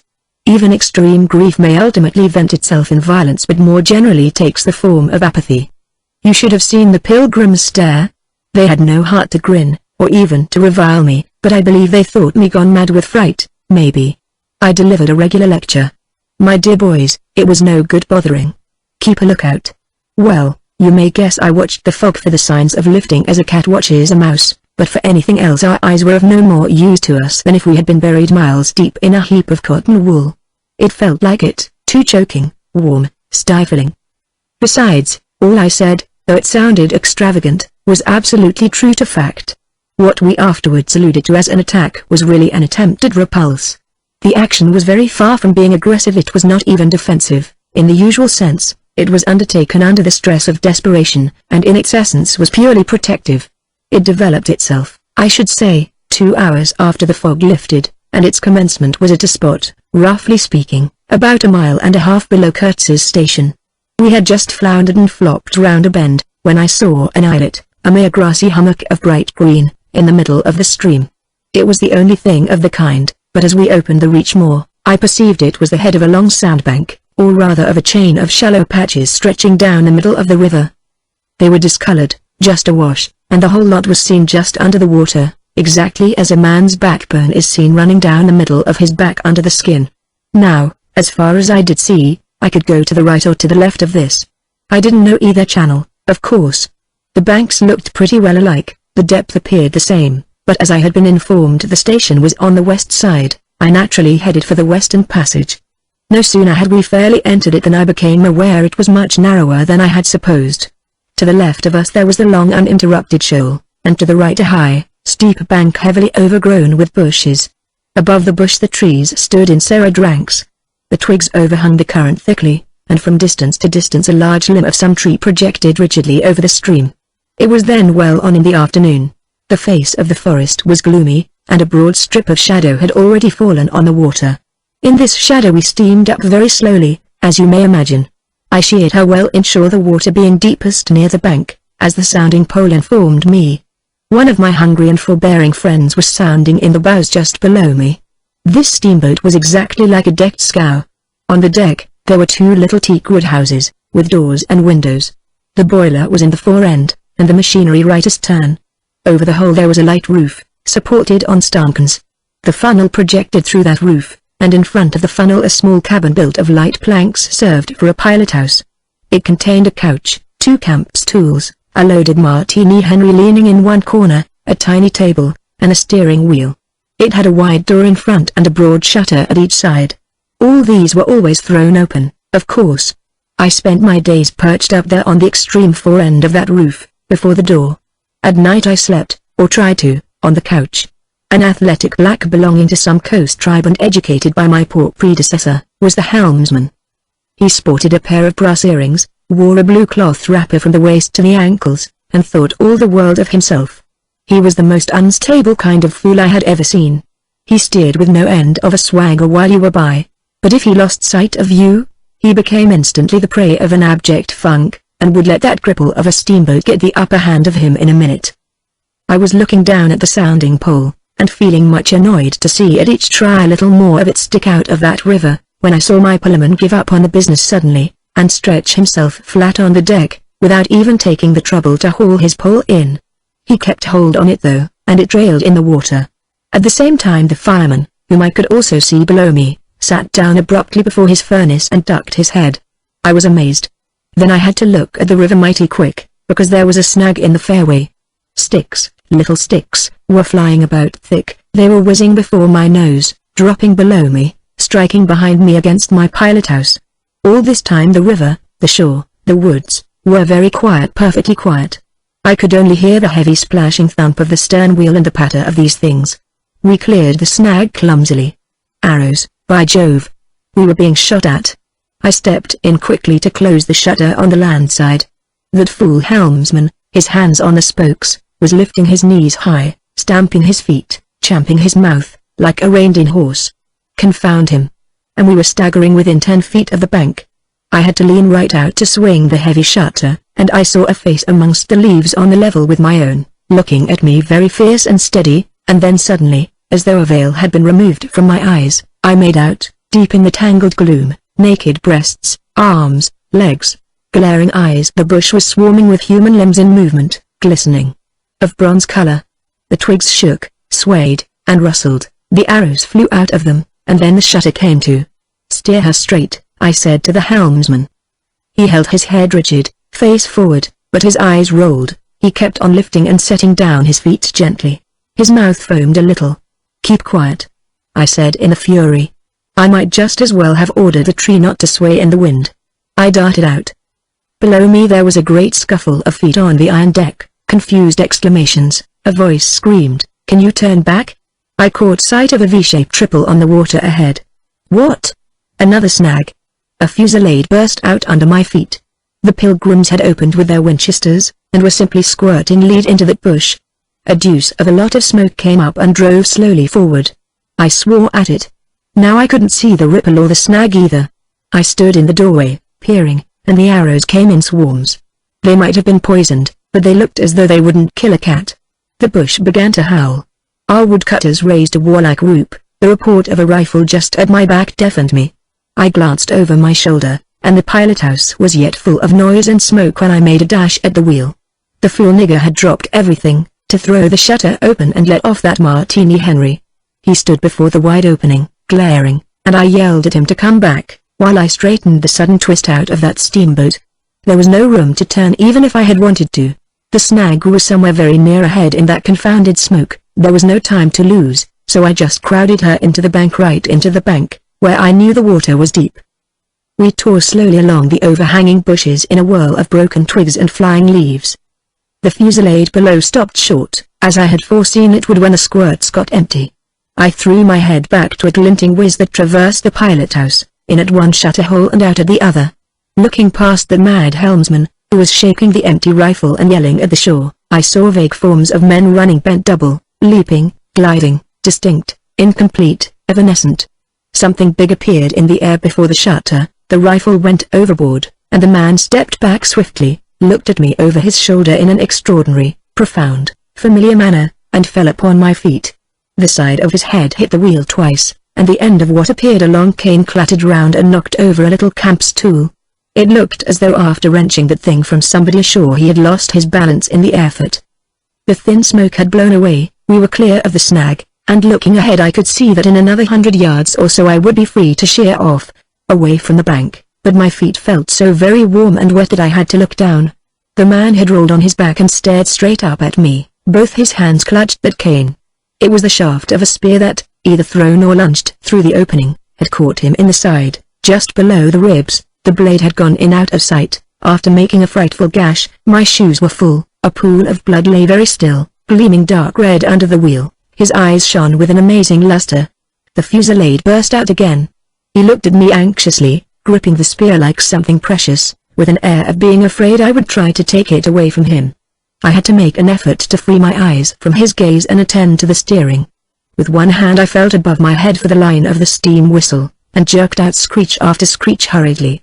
The tumult of angry and warlike yells was checked instantly, and then from the depths of the woods went out such a tremulous and prolonged wail of mournful fear and utter despair as may be imagined to follow the flight of the last hope from the earth.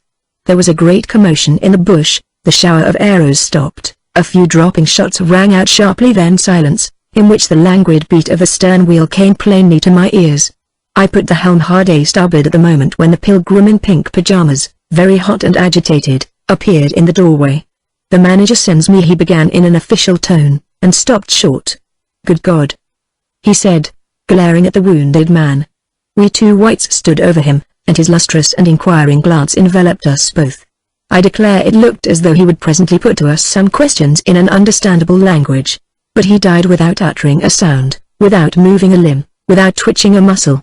Only in the very last moment, as though in response to some sign he could not see, to some whisper we could not hear, he frowned heavily, and that frown gave to his black death mask an inconceivably somber, brooding, and menacing expression. The luster of inquiring glance faded swiftly into vacant glassiness. "Can you steer?" I asked the agent eagerly. He looked very dubious, but I made a grab at his arm, and he understood at once I meant him to steer whether or no. To tell you the truth, I was morbidly anxious to change my shoes and socks. "He is dead," murmured the fellow, immensely impressed. "No doubt about it," said I, tugging like mad at the shoelaces. "And by the way, I suppose Mr. Kurtz is dead as well by this time." For the moment that was the dominant thought. There was a sense of extreme disappointment, as though I had found out I had been striving after something altogether without a substance. I couldn't have been more disgusted if I had traveled all this way for the sole purpose of talking with Mr. Kurtz. Talking with. I flung one shoe overboard, and became aware that that was exactly what I had been looking forward to, a talk with Kurtz. I made the strange discovery that I had never imagined him as doing, but as discoursing. I didn't say to myself, "Now I will never see him," or "Now I will never shake him by the hand," but, "Now I will never hear him." The man presented himself as a voice. Not of course that I did not connect him with some sort of action. Hadn't I been told in all the tones of jealousy and admiration that he had collected, bartered, swindled, or stolen more ivory than all the other agents together? That was not the point. The point was in his being a gifted creature, and that of all his gifts the one that stood out preeminently, that carried with it a sense of real presence, was his ability to talk. His words the gift of expression, the bewildering, the illuminating, the most exalted and the most contemptible, the pulsating stream of light, or the deceitful flow from the heart of an impenetrable darkness. The other shoe went flying unto the devil god of that river. I thought, by Jove! It's all over. We are too late, he has vanished, the gift has vanished, by means of some spear, arrow, or club. I will never hear that chap speak after all, and my sorrow had a startling extravagance of emotion, even such as I had noticed in the howling sorrow of these savages in the bush. I couldn't have felt more of a lonely desolation somehow, had I been robbed of a belief or had missed my destiny in life. "Why do you sigh in this beastly way, somebody? Absurd? Well, absurd. Good Lord. Mustn't a man ever hear, 'Give me some tobacco'?" There was a pause of profound stillness, then a match flared, and Milo's lean face appeared, worn, hollow, with downward folds and dropped eyelids, with an aspect of concentrated attention, and as he took vigorous draws at his pipe, it seemed to retreat and advance out of the night in the regular flicker of tiny flame. The match went out. "Absurd!" he cried. "This is the worst of trying to tell. Here you all are, each moored with two good addresses, like a hulk with two anchors, a butcher round one corner, a policeman round another, excellent appetites, and temperature normal, you hear normal from year's end to year's end. And you say, absurd. Absurd be exploded. Absurd. My dear boys, what can you expect from a man who out of sheer nervousness had just flung overboard a pair of new shoes? Now I think of it, it is amazing I did not shed tears. I am, upon the whole, proud of my fortitude. I was cut to the quick at the idea of having lost the inestimable privilege of listening to the gifted Kurtz. Of course I was wrong. The privilege was waiting for me. Oh, yes, I heard more than enough. And I was right, too. A voice. He was very little more than a voice. And I heard him at this voice. Other voices, all of them were so little more than voices, and the memory of that time itself lingers around me, impalpable, like a dying vibration of one immense jabber, silly, atrocious, sordid, savage, or simply mean, without any kind of sense. Voices, voices, even the girl herself. Now he was silent for a long time. I laid the ghost of his gifts at last with a lie, he began, suddenly. Girl. What? Did I mention a girl? Oh, she is out of it completely. They, the women, I mean, are out of it, should be out of it. We must help them to stay in that beautiful world of their own, lest ours gets worse. Oh, she had to be out of it. You should have heard the disinterred body of Mr. Kurtz saying, "My intended." You would have perceived directly then how completely she was out of it. And the lofty frontal bone of Mr. Kurtz. They say the hair goes on growing sometimes, but this our specimen was impressively bald. The wilderness had patted him on the head, and, behold, it was like a ball, an ivory ball. It had caressed him, and low exclamation mark, he had withered. It had taken him, loved him, embraced him, got into his veins, consumed his flesh, and sealed his soul to its own by the inconceivable ceremonies of some devilish initiation. He was its spoiled and pampered favorite. Ivory? I should think so. Heaps of it, stacks of it. The old mud shanty was bursting with it. You would think there was not a single tusk left either above or below the ground in the whole country. Mostly fossil, the manager had remarked, disparagingly. It was no more fossil than I am, but they call it fossil when it is dug up. It appears these niggers do bury the tusks sometimes, but evidently they couldn't bury this parcel deep enough to save the gifted Mr. Kurtz from his fate. We filled the steamboat with it, and had to pile a lot on the deck. Thus he could see and enjoy as long as he could see, because the appreciation of this favor had remained with him to the last. You should have heard him say, "My ivory." Oh, yes, I heard him. My intended, my ivory, my station, my river, my everything belonged to him. It made me hold my breath in expectation of hearing the wilderness burst into a prodigious peal of laughter that would shake the fixed stars in their places. Everything belonged to him, but that was a trifle. The thing was to know what he belonged to, how many powers of darkness claimed him for their own. That was the reflection that made you creepy all over. It was impossible, it was not good for one either trying to imagine. He had taken a high seat amongst the devils of the land, I mean literally. You can't understand. How could you question Mark with solid pavement under your feet, surrounded by kind neighbors ready to cheer you or to fall on you, stepping delicately between the butcher and the policeman, in the holy terror of scandal and gallows and lunatic asylums? How can you imagine what particular region of the first ages a man's untrammeled feet may take him into by the way of solitude, utter solitude without a policeman, by the way of silence, utter silence, where no warning voice of a kind neighbor can be heard whispering of public opinion? These little things make all the great difference. When they are gone you must fall back upon your own innate strength, upon your own capacity for faithfulness. Of course you may be too much of a fool to go wrong, too dull even to know you are being assaulted by the powers of darkness. I take it, no fool ever made a bargain for his soul with the devil. The fool is too much of a fool, or the devil too much of a devil, I don't know which. Or you may be such a thunderingly exalted creature as to be altogether deaf and blind to anything but heavenly sights and sounds. Then the earth for you is only a standing place, and whether to be like this is your loss or your gain I won't pretend to say. But most of us are neither one nor the other. The earth for us is a place to live in, where we must put up with sights, with sounds, with smells, too, by Jove! Breathe dead hippo, so to speak, and not be contaminated. And there, don't you see? Your strength comes in, the faith in your ability for the digging of unostentatious holes to bury the stuff, in your power of devotion, not to yourself, but to an obscure, back-breaking business. And that's difficult enough. Mind, I am not trying to excuse or even explain, I am trying to account to myself for Mr. Kurtz, for the shade of Mr. Kurtz. This initiated wraith from the back of nowhere honored me with its amazing confidence before it vanished altogether. This was because it could speak English to me. The original Kurtz had been educated partly in England, and as he was good enough to say himself, his sympathies were in the right place. His mother was half English, his father was half French. All Europe contributed to the making of Kurtz, and by I learned that, most appropriately, the International Society for the Suppression of Savage Customs had entrusted him with the making of a report, for its future guidance. And he had written it, too. I've seen it. I've read it. It was eloquent, vibrating with eloquence, but too high-strung, I think. 17 pages of close writing he had found time for. But this must have been before his, let us say, nerves went wrong, and caused him to preside at certain midnight dances ending with unspeakable rites, which, as far as I reluctantly gathered from what I heard at the various times, were offered up to him. Do you understand? To Mr. Kurtz himself. But it was a beautiful piece of writing. The opening paragraph, however, in the light of later information, strikes me now as ominous. He began with the argument that we whites, from the point of development we had arrived at, must necessarily appear to them, savages. In the nature of supernatural beings we approach them with the might of a deity, and so on, and so on.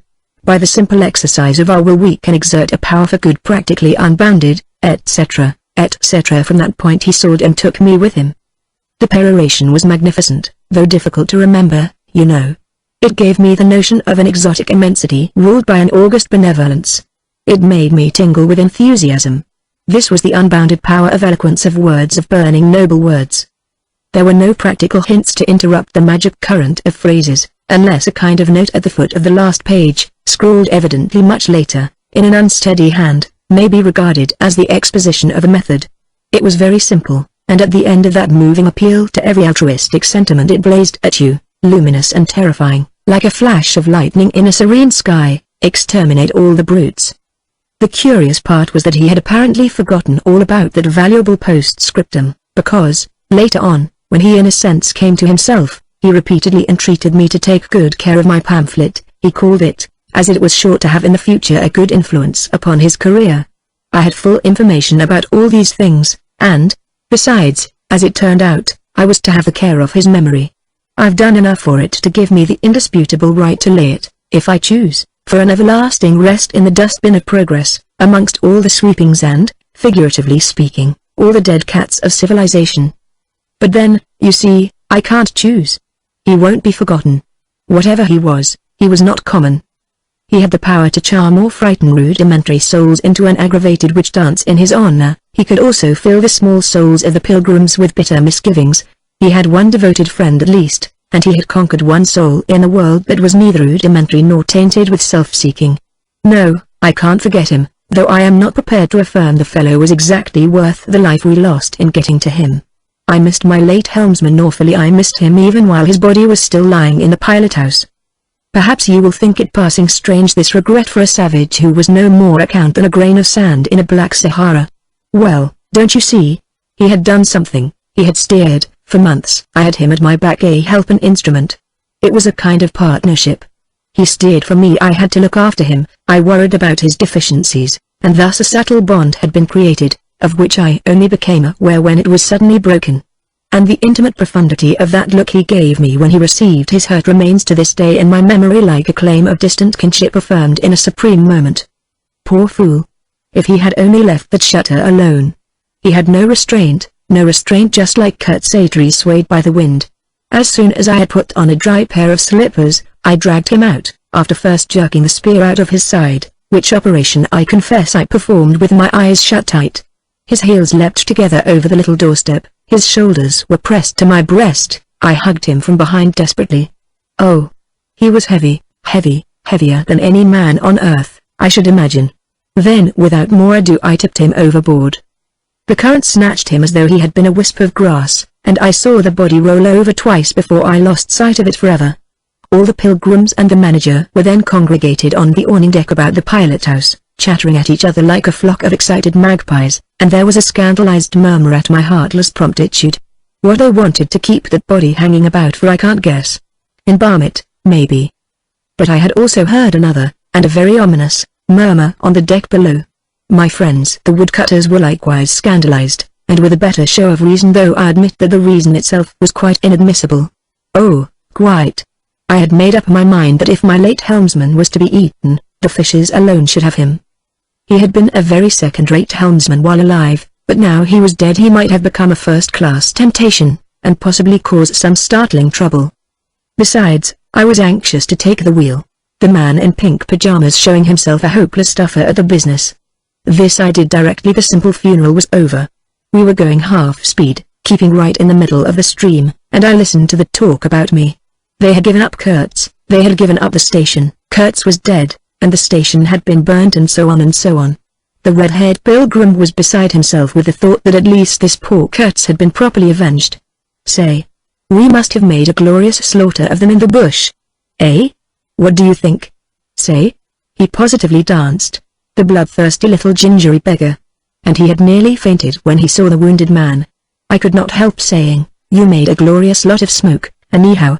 I had seen, from the way the tops of the bushes rustled and flew, that almost all the shots had gone too high. You can't hit anything unless you take aim and fire from the shoulder, but these chaps fired from the hip with their eyes shut. The retreat, I maintained, and I was right, was caused by the screeching of the steam whistle. Upon this they forgot Kurtz, and began to howl at me with indignant protests. The manager stood by the wheel murmuring confidentially about the necessity of getting well away down the river before dark at all events, when I saw in the distance a clearing on the riverside and the outlines of some sort of building. "What's this?" I asked. He clapped his hands in wonder. "The station," he cried. I edged in at once, still going half speed. Through my glasses I saw the slope of a hill interspersed with red trees and perfectly free from undergrowth. A long decaying building on the summit was half buried in the high grass, the large holes in the peaked roof gaped black from afar, the jungle and the woods made a background. There was no enclosure or fence of any kind, but there had been one apparently, for near the house half a dozen slim posts remained in a row, roughly trimmed, and with their upper ends ornamented with round carved balls. The rails, or whatever there had been between, had disappeared.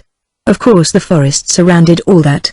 The riverbank was clear, and on the waterside I saw a white man under a hat like a cartwheel beckoning persistently with his whole arm. Examining the edge of the forest above and below, I was almost certain I could see movements, human forms gliding here and there. I steamed past prudently, then stopped the engines and let her drift down. The man on the shore began to shout, urging us to land. "We have been attacked," screamed the manager. I know. "It's all right," yelled back the other, as cheerful as you please. "Come along. It's all right. I am glad." His aspect reminded me of something I had seen, something funny I had seen somewhere. As I maneuvered to get alongside, I was asking myself, what does this fellow look like? Suddenly I got it. He looked like a harlequin. His clothes had been made of some stuff that was brown holland probably, but it was covered with patches all over, with bright patches, blue, red, and yellow patches on the back, patches on the front, patches on elbows, on knees, colored binding around his jacket, scarlet edging at the bottom of his trousers, and the sunshine made him look extremely gay and wonderfully neat withal, because you could see how beautifully all this batching had been done. A beardless, boyish face, very fair, no features to speak of, nose peeling, little blue eyes, smiles and frowns chasing each other over that open countenance like sunshine and shadow on a windswept plain. "Look out, Captain!" he cried, "there's a snag lodged in here last night." "What? Another snag?" I confess I swore shamefully. I had nearly hauled my cripple, to finish off the charming trip. The harlequin on the bank turned his little pug nose up to me. "You English?" he asked, all smiles. "Are you?" I shouted from the wheel. The smiles vanished, and he shook his head as if sorry for my disappointment. Then he brightened up. "Never mind," he cried encouragingly. "Are we in time?" I asked. "He is up there," he replied, with a toss of the head up the hill, and becoming gloomy all of a sudden. His face was like the autumn sky, overcast one moment and bright the next. When the manager, escorted by the pilgrims, all of them armed to the teeth, had gone to the house, this chap came on board. "I say, I don't like this. These natives are in the bush," I said. He assured me earnestly it was all right. "They are simple people," he added. "Well, I'm glad you came. It took me all my time to keep them off." "But you said it was all right," I cried. "Oh, they meant no harm," he said, and as I stared he corrected himself, "Not exactly." Then vivaciously, "My faith, your pilot house wants a clean-up." In the next breath he advised me to keep enough steam on the boiler to blow the whistle in case of any trouble. "One good screech will do more for you than all your rifles. They are simple people," he repeated. He rattled away at such rate he quite overwhelmed me. He seemed to be trying to make up for lots of silence, and actually hinted, laughing, that such was the case. "Don't you talk with Mr. Kurtz?" I said. "You don't talk with that man, you listen to him," he exclaimed with severe exultation. But now he waved his arm, and in the twinkling of an eye was in the uttermost depths of despondency. In a moment he came up again with a jump, possessed himself of both my hands, shook them continuously, while he gabbled, "Brother sailor. Honor. Pleasure. Delight. Introduce myself. Russian. Son of an archpriest. Government of Tambov. What? Tobacco. English tobacco, the excellent English tobacco. Now, that's brotherly. Smoke? Where's a sailor that does not smoke?" The pipe soothed him, and gradually I made out he had run away from school, had gone to sea in a Russian ship, ran away again, served some time in English ships, was now reconciled with the archpriest. He made a point of that. But when one is young one must see things, gather experience, ideas, enlarge the mind. Here. I interrupted. You can never tell. Here I met Mr. Kurtz, he said, youthfully solemn and reproachful. I held my tongue after that. It appears he had persuaded a Dutch trading house on the coast to fit him out with stores and goods, and had started for the interior with a light heart and no more idea of what would happen to him than a baby. He had been wandering about that river for nearly 2 years alone, cut off from everybody and everything. I am not so young as I look. I am 25, he said. At first told Van Schieten would tell me to go to the devil. He narrated with keen enjoyment, but I stuck to him, and talked, till at last he got afraid I would talk the hind leg off his favorite dog, so he gave me some cheap things and a few guns, and told me he hoped he would never see my face again. Good old Dutchman, Van Schieten. I've sent him one small lot of ivory a year ago, so that he can't call me a little thief when I get back. I hope he got it. And for the rest I don't care. I had some wood stacked. For you. That was my old house. Did you see? I gave him Towson's book. He made as though he would kiss me, but restrained himself. The only book I had left, and I thought I had lost it, he said, looking at it ecstatically. So many accidents happen to a man going about alone, you know. Canoes get upset sometimes and sometimes you've got to clear out so quick when the people get angry. He thumbed the pages.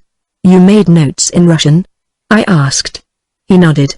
I thought they were written in cipher, I said. He laughed, then became serious.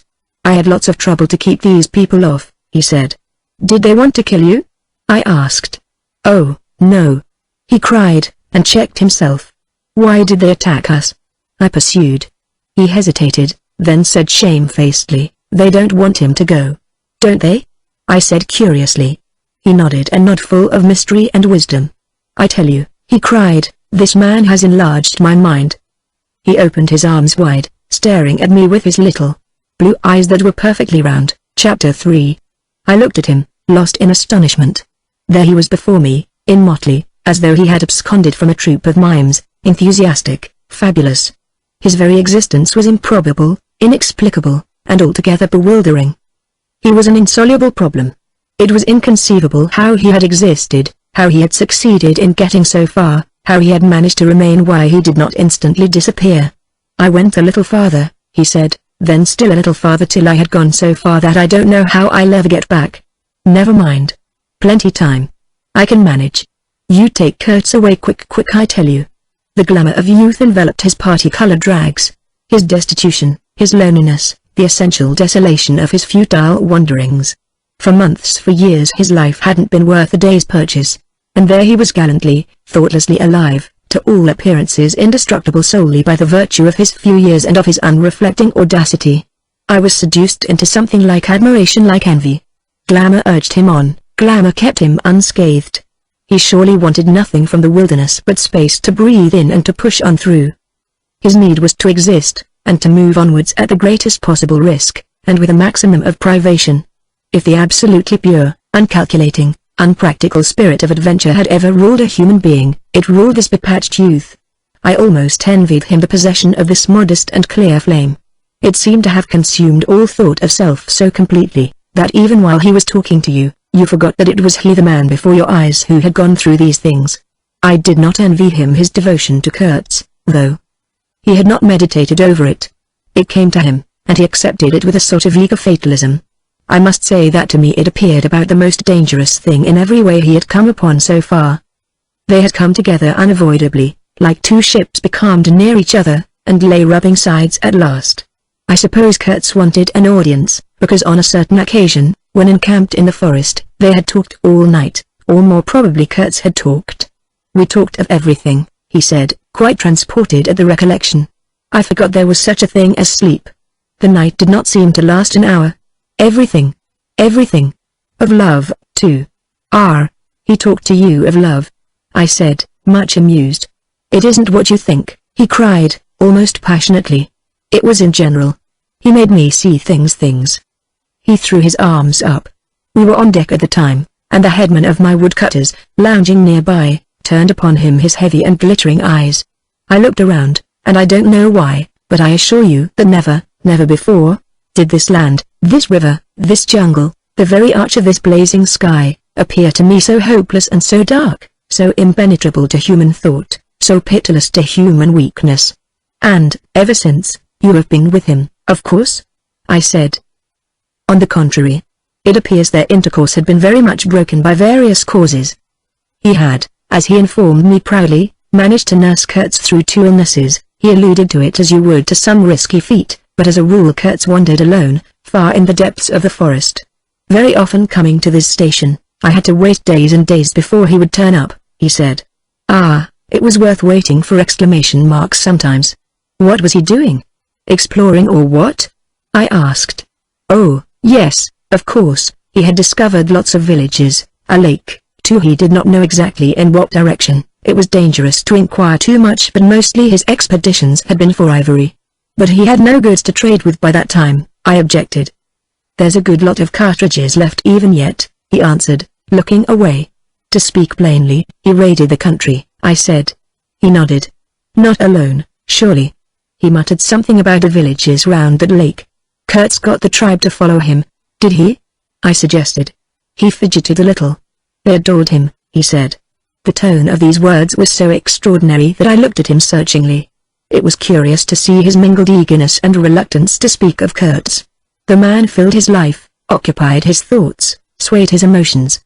What can you expect? He burst out. He came to them with thunder and lightning, you know, and they had never seen anything like it, and very terrible.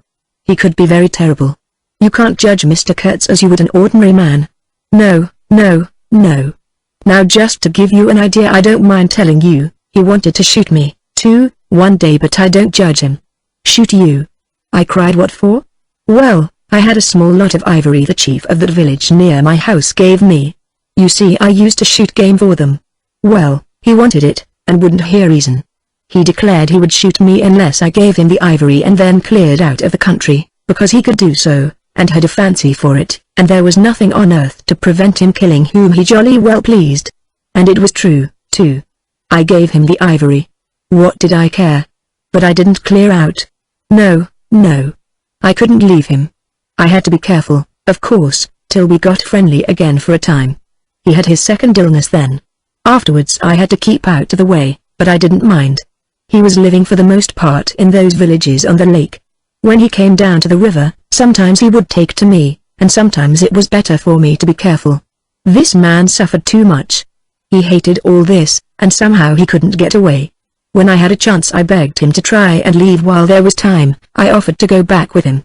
And he would say yes, and then he would remain, go off on another ivory hunt, disappear for weeks, forget himself amongst these people, forget himself, you know. Why? He's mad, I said. He protested indignantly. Mr. Kurtz couldn't be mad. If I had heard him talk, only 2 days ago, I wouldn't dare hint at such a thing. I had taken up my binoculars while we talked, and was looking at the shore, sweeping the limit of the forest at each side and at the back of the house. The consciousness of there being people in that bush, so silent, so quiet, as silent and quiet as the ruined house on the hill, made me uneasy. There was no sign on the face of nature of this amazing tale that was not so much told as suggested to me in desolate exclamations, completed by shrugs, in interrupted phrases, in hints ending in deep sighs. The woods were unmoved, like a mask, heavy, like the closed door of a prison. They looked with their air of hidden knowledge, of patient expectation, of unapproachable silence. The Russian was explaining to me that it was only lately that Mr. Kurtz had come down to the river, bringing along with him all the fighting men of that lake tribe. He had been absent for several months getting himself adored, I suppose, and had come down unexpectedly, with the intention to all appearance of making a raid either across the river or downstream. Evidently the appetite for more ivory had got the better of the what shall I say less material aspirations. However, he had got much worse suddenly. I heard he was lying helpless, and so I came up, took my chance, said the Russian. Oh, he is bad, very bad. I directed my glass to the house.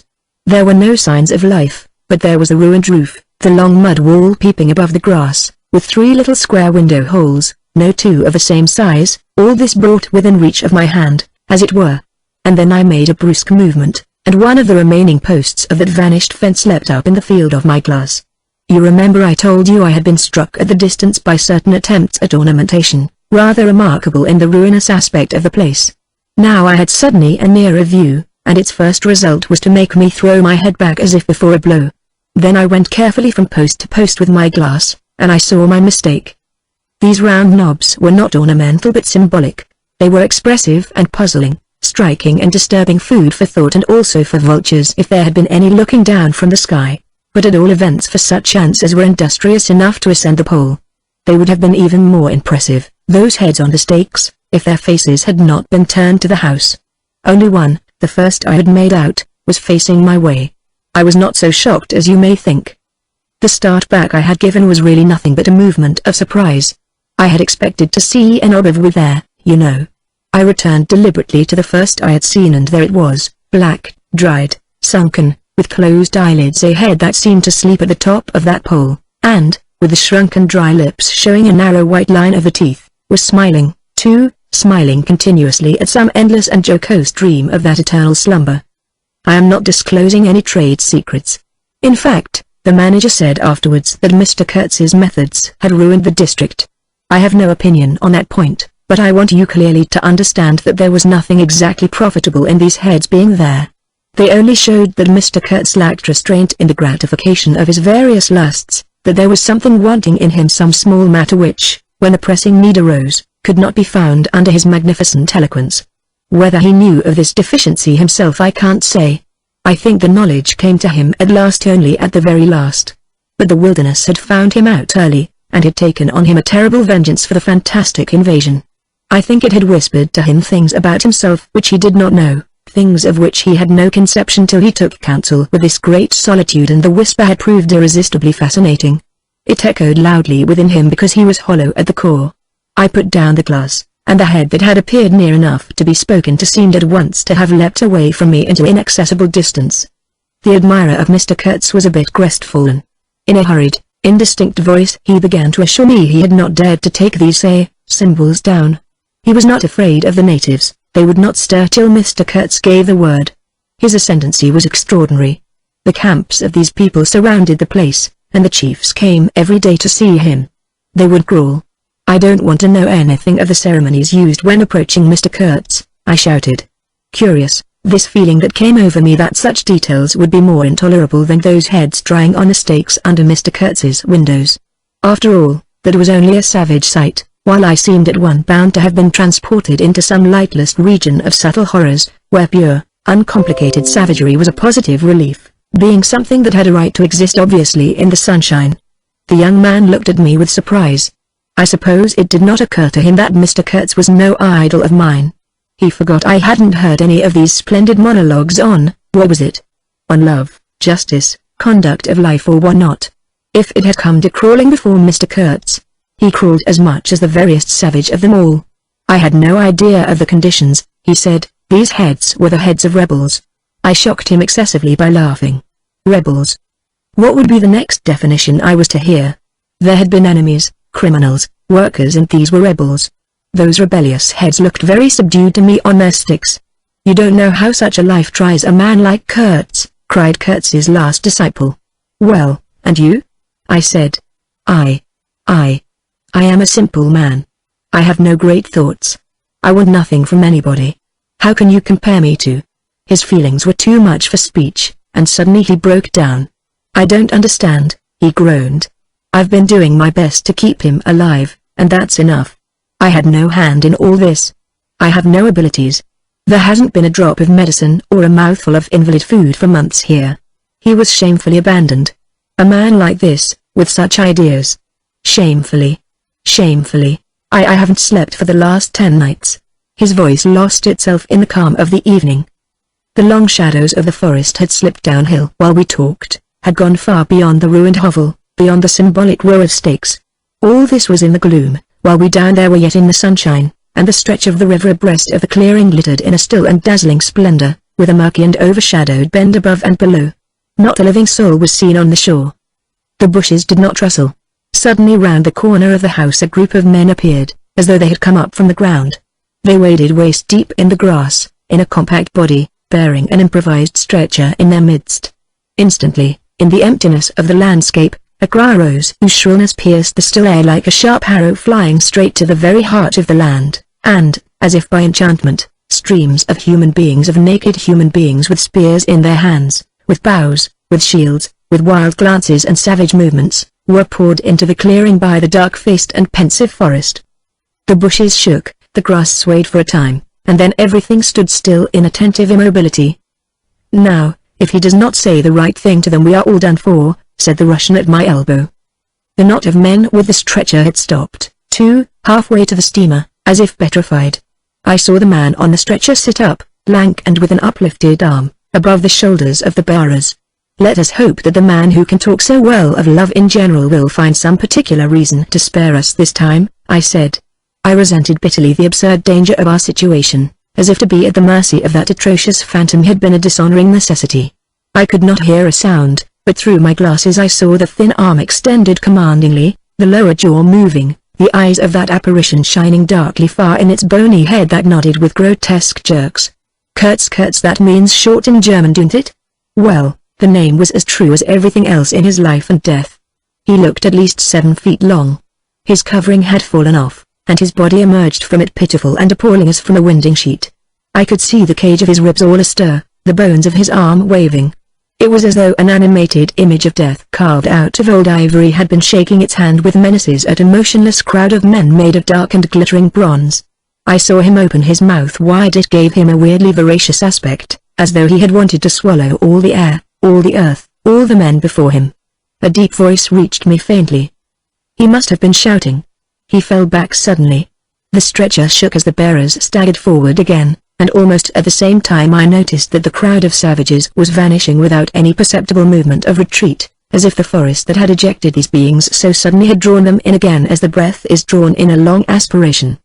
Some of the pilgrims behind the stretcher carried his arms 2 shotguns, a heavy rifle, and a light revolver carbine, the thunderbolts of that pitiful Jupiter. The manager bent over him murmuring as he walked beside his head. They laid him down in one of the little cabins, just a room for a bed place and a camp's tool too, you know. We had brought his belated correspondence, and a lot of torn envelopes and open letters littered his bed. His hand roamed feebly amongst these papers. I was struck by the fire of his eyes and the composed languor of his expression. It was not so much the exhaustion of disease. He did not seem in pain. This shadow looked satiated and calm, as though for the moment it had had its fill of all the emotions. He rustled one of the letters, and looking straight in my face said, "I am glad. Somebody had been writing to him about me." These special recommendations were turning up again. The volume of tone he emitted without effort, almost without the trouble of moving his lips, amazed me. A voice. A voice. It was grave, profound, vibrating, while the man did not seem capable of a whisper. However, he had enough strength in him, factitious no doubt, to very nearly make an end of us, as you shall hear directly.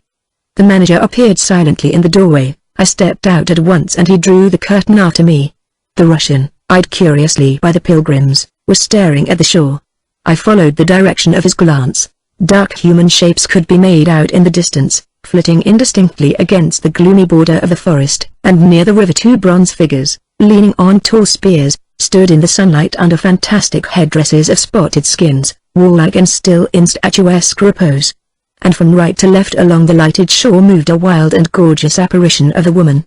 She walked with measured steps, draped in striped and fringed cloths, treading the earth proudly, with a slight jingle and flash of barbarous ornaments. She carried her head high, her hair was done in the shape of a helmet, she had brass leggings to the knee, brass wire gauntlets to the elbow, a crimson spot on her tawny cheek, innumerable necklaces of glass beads on her neck, bizarre things, charms, gifts of witch men, that hung about her, glittered and trembled at every step. She must have had the value of several elephant tusks upon her. She was savage and superb, wild-eyed and magnificent. There was something ominous and stately in her deliberate progress. And in the hush that had fallen suddenly upon the whole sorrowful land, the immense wilderness, the colossal body of the fecund and mysterious life seemed to look at her, pensive, as though it had been looking at the image of its own tenebrous and passionate soul. She came abreast of the steamer, stood still, and faced us. Her long shadow fell to the water's edge. Her face had a tragic and fierce aspect of wild sorrow and of dumb pain mingled with the fear of some struggling, half-shaped resolve. She stood looking at us without a stir, and like the wilderness itself, with an air of brooding over an inscrutable purpose.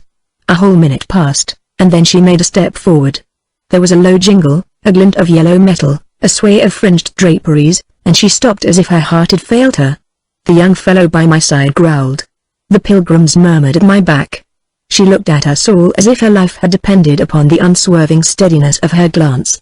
Suddenly she opened her bared arms and threw them up rigid above her head, as though in an uncontrollable desire to touch the sky, and at the same time the swift shadows darted out on the earth, swept around on the river, gathering the steamer into a shadowy embrace. A formidable silence hung over the scene. She turned away slowly, walked on, following the bank, and passed into the bushes to the left. Once only her eyes gleamed back at us in the dusk of the thickets before she disappeared. "If she had offered to come aboard I really think I would have tried to shoot her," said the man of patches, nervously. "I have been risking my life every day for the last fortnight to keep her out of the house. She got in one day and kicked up a row about those miserable rags I picked up in the storeroom to mend my clothes with. I wasn't decent. At least it must have been that, for she talked like a fury to Kurtz for an hour, pointing at me now and then. I don't understand the dialect of this tribe. Luckily for me, I fancy Kurtz felt too ill that day to care, or there would have been mischief. I don't understand. No, it's too much for me. Well, it's all over now." At this moment I heard Kurtz's deep voice behind the curtain. "Save me!" Save the ivory, you mean? Don't tell me. Save me. Why, I've had to save you. You are interrupting my plans now. Sick. Sick. Not so sick as you would like to believe. Never mind. I'll carry my ideas out, yet I will return. I'll show you what can be done. You with your little peddling notions, you are interfering with me. I will return. The manager came out. He did me the honor to take me under the arm and lead me aside. "He is very low," he said. He considered it necessary to sigh, but neglected to be consistently sorrowful. "We have done all we could for him, haven't we? But there is no disguising the fact, Mr. Kurtz has done more harm than good to the company. He did not see the time was not ripe for vigorous action. Cautiously, that's my principle. We must be cautious yet. The district is closed to us for a time. Deplorable. Upon the whole, the trade will suffer. I don't deny there is a remarkable quantity of ivory, mostly fossil. We must save it, at all events, but look how precarious the position is. And why? Because the method is unsound." "Do you," said I, looking at the shore, "call it unsound method?" "Without doubt," he exclaimed hotly. "Don't you?" "No method at all," I murmured after a while. "Exactly," he exulted. "I anticipated this. Shows a complete want of judgment. It is my duty to point it out in the proper quarter." "Oh," said I, "that fellow what's his name ? The brickmaker, will make a readable report for you." He appeared confounded for a moment. It seemed to me I had never breathed an atmosphere so vile, and I turned mentally to Kurtz for relief, positively for relief. "Nevertheless, I think Mr. Kurtz is a remarkable man," I said with emphasis. He started, dropped on me a heavy glance, said very quietly, "He was," and turned his back on me. My hour of favor was over. I found myself lumped along with Kurtz as a partisan of methods for which the time was not ripe. I was unsound. But it was something to have at least a choice of nightmares. I had turned to the wilderness really, not to Mr. Kurtz, who, I was ready to admit, was as good as buried. And for a moment it seemed to me as if I also were buried in a vast grave full of unspeakable secrets.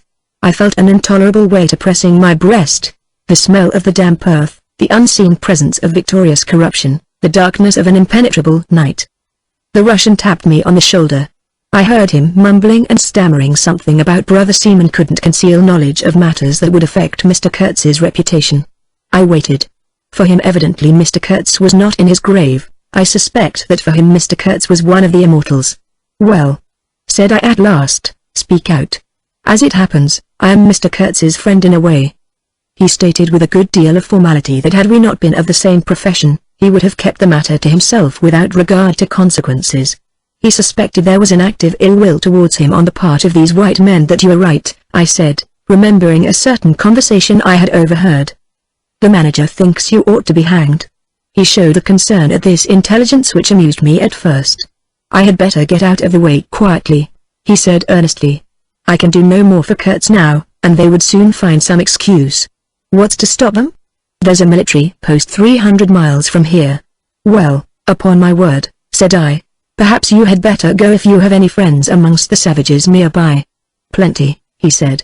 "They are simple people and I want nothing, you know." He stood biting his lip. Then, "I don't want any harm to happen to these whites here," But of course I was thinking of Mr. Kurtz's reputation. But you are a brother seaman and all right, said I, after a time. Mr. Kurtz's reputation is safe with me. I did not know how truly I spoke. He informed me, lowering his voice, that it was Kurtz who had ordered the attack to be made on the steamer. He hated sometimes the idea of being taken away and then again. But I don't understand these matters. I am a simple man. He thought it would scare you away that you would give it up, thinking him dead. I could not stop him. Oh, I had an awful time of it this last month. Very well, I said. He is all right now. Yes, he muttered, not very convinced apparently. Thanks, said I shall keep my eyes open. But quiet, eh? He urged anxiously. It would be awful for his reputation if anybody here. I promised to complete discretion with great gravity. I have a canoe and 3 black fellows waiting not very far. I am off. Could you give me a few Martini Henry cartridges? I could, and did, with proper secrecy. He helped himself, with a wink at me, to a handful of my tobacco. Between sailors you know good English tobacco. At the door of the pilot house he turned round. I say, haven't you a pair of shoes you could spare? He raised one leg. Look. The soles were tied with knotted strings, sand always under his bare feet. I rooted out an old pair, at which he looked with admiration before tucking it under his left arm. One of his pockets, bright red, was bulging with cartridges, from the other, dark blue, peeped Towson's inquiry, etc., etc. He seemed to think himself excellently well equipped for a renewed encounter with the wilderness. Ah! I'll never meet such a man again. You ought to have heard him recite poetry, his own, too, it was, he told me. Poetry. He rolled his eyes at the recollection of these delights. Oh, he enlarged my mind. Goodbye, said I. He shook hands and vanished in the night. Sometimes I ask myself whether I had ever really seen him, whether it was possible to meet such a phenomenon. When I woke up shortly after midnight his warning came to my mind with its hint of danger that seemed, in the star darkness, real enough to make me get up for the purpose of having a look round.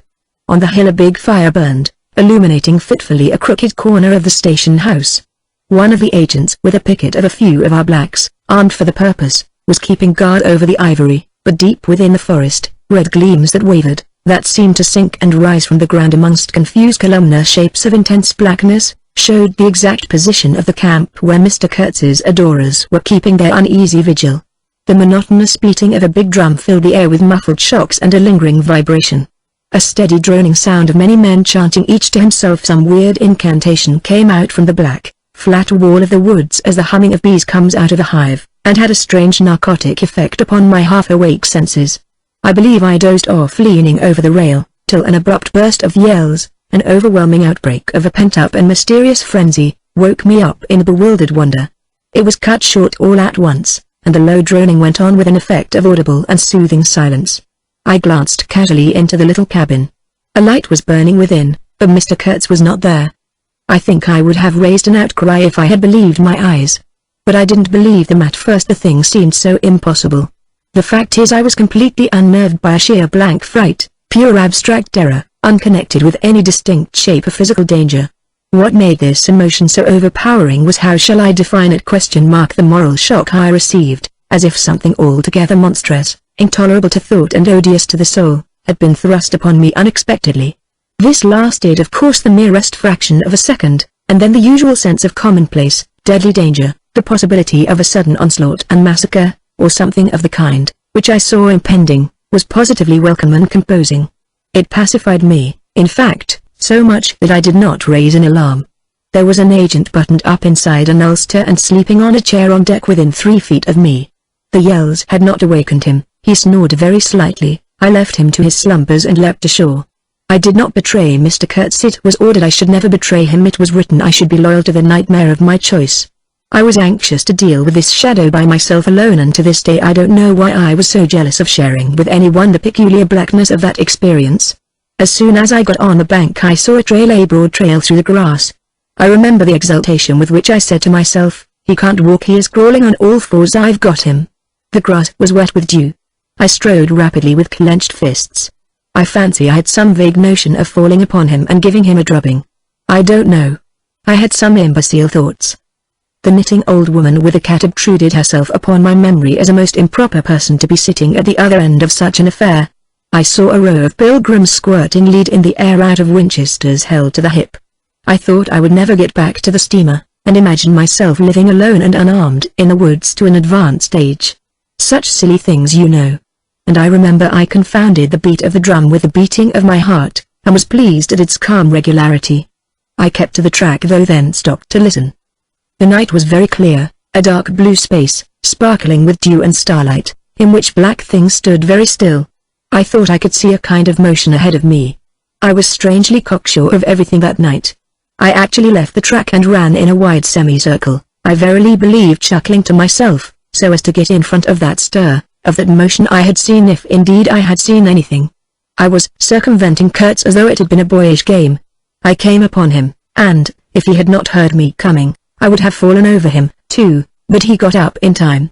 He rose, unsteady, long, pale, indistinct, like a vapor exhaled by the earth, and swayed slightly, misty and silent before me, while at my back the fires loomed between the trees, and the murmur of many voices issued from the forest. I had cut him off cleverly, but when actually confronting him I seemed to come to my senses. I saw the danger in its right proportion. It was by no means over yet. Suppose he began to shout? Though he could hardly stand, there was still plenty of vigor in his voice.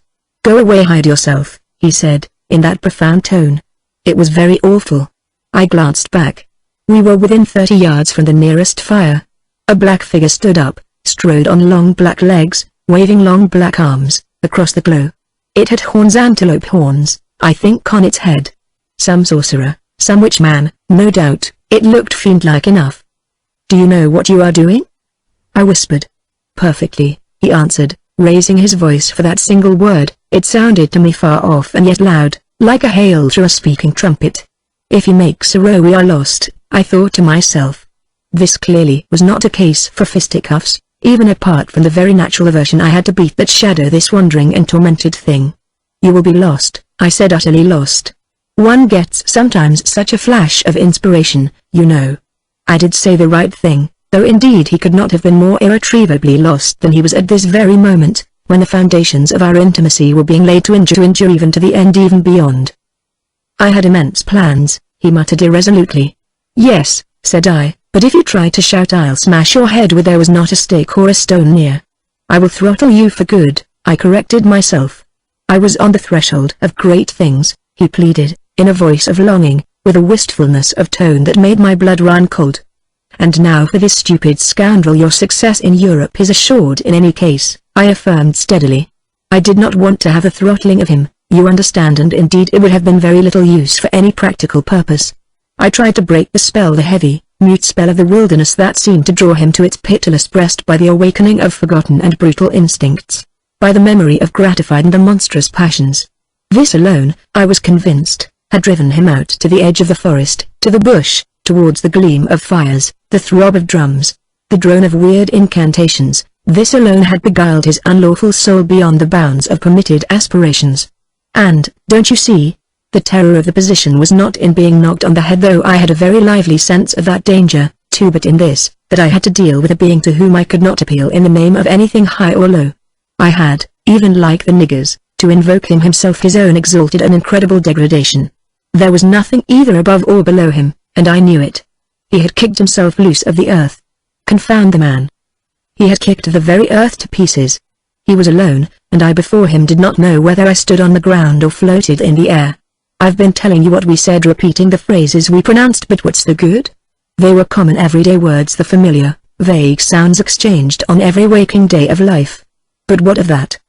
They had behind them, to my mind, the terrific suggestiveness of words heard in dreams, of phrases spoken in nightmares. Soul. If anybody ever struggled with a soul, I'm the man. And I wasn't arguing with a lunatic either. Believe me or not, his intelligence was perfectly clear, concentrated, it is true, upon himself with horrible intensity, yet clear, and therein was my only chance, barring, of course, the killing him there and then, which wasn't so good, on account of unavoidable noise. But his soul was mad. Being alone in the wilderness, it had looked within itself, and, by heavens, I tell you, it had gone mad. I had for my sins, I suppose, to go through the ordeal of looking into it myself. No eloquence could have been so withering to one's belief in mankind as his final burst of sincerity. He struggled with himself, too. I saw it, I heard it. I saw the inconceivable mystery of a soul that knew no restraint, no faith, and no fear, yet struggling blindly with itself. I kept my head pretty well, but when I had him at last stretched on the couch, I wiped my forehead, while my legs shook under me as though I had carried half a ton on my back down that hill. And yet I had only supported him, his bony arm clasped round my neck, and he was not much heavier than a child. When next day we left at noon, the crowd, of whose presence behind the curtain of trees I had been acutely conscious all the time, flowed out of the woods again, filled the clearing, covered the slope with a mass of naked, breathing, quivering, bronze bodies. I steamed up a bit, then swung downstream, and 2,000 eyes followed the evolutions of the splashing, thumping, fierce river demon beating the water with its terrible tail and breathing black smoke into the air. In front of the first rank, along the river, 3 men, plastered with bright red earth from head to foot, strutted to and fro restlessly. When we came abreast again, they faced the river, stamped their feet, nodded their horned heads, swayed their scarlet bodies. They shook towards the fierce river demon a bunch of black feathers, a mangy skin with a pendant tail, something that looked a dried gourd. They shouted periodically together strings of amazing words that resembled no sounds of human language, and the deep murmurs of the crowd, interrupted suddenly, were like the responses of some satanic litany. We had carried Kurtz into the pilot house. There was more there. Lying on the couch, he stared through the open shutter. There was an eddy in the mass of human bodies, and the woman with helmeted head and tawny cheeks rushed out to the very brink of the stream. She put out her hands, shouted something, and all that wild mob took up the shout in a roaring chorus of articulated, rapid, breathless utterance. "Do you understand this?" I asked. He kept on looking out past me with fiery, longing eyes, with a mingled expression of wistfulness and hate. He made no answer, but I saw a smile of indefinable meaning, appear on his colorless lips that a moment after twitched convulsively. "Do I not?" he said slowly, gasping, as if the words had been torn out of him by a supernatural power. I pulled the string of the whistle, and I did this because I saw the pilgrims on deck getting out their rifles with an air of anticipating a jolly lark. At the sudden screech there was a movement of abject terror through that wedged mass of bodies.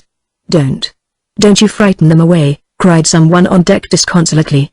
I pulled the string time after time. They broke and ran, they leapt, they crouched, they swerved, they dodged the flying terror of the sound. The 3 red chaps had fallen flat, face down on the shore, as though they had been shot dead. Only the barbarous and superb woman did not so much as flinch, and stretched tragically her bare arms after us over the somber and glittering river. And then that imbecile crowd down on the deck started their little fun, and I could see nothing more for smoke.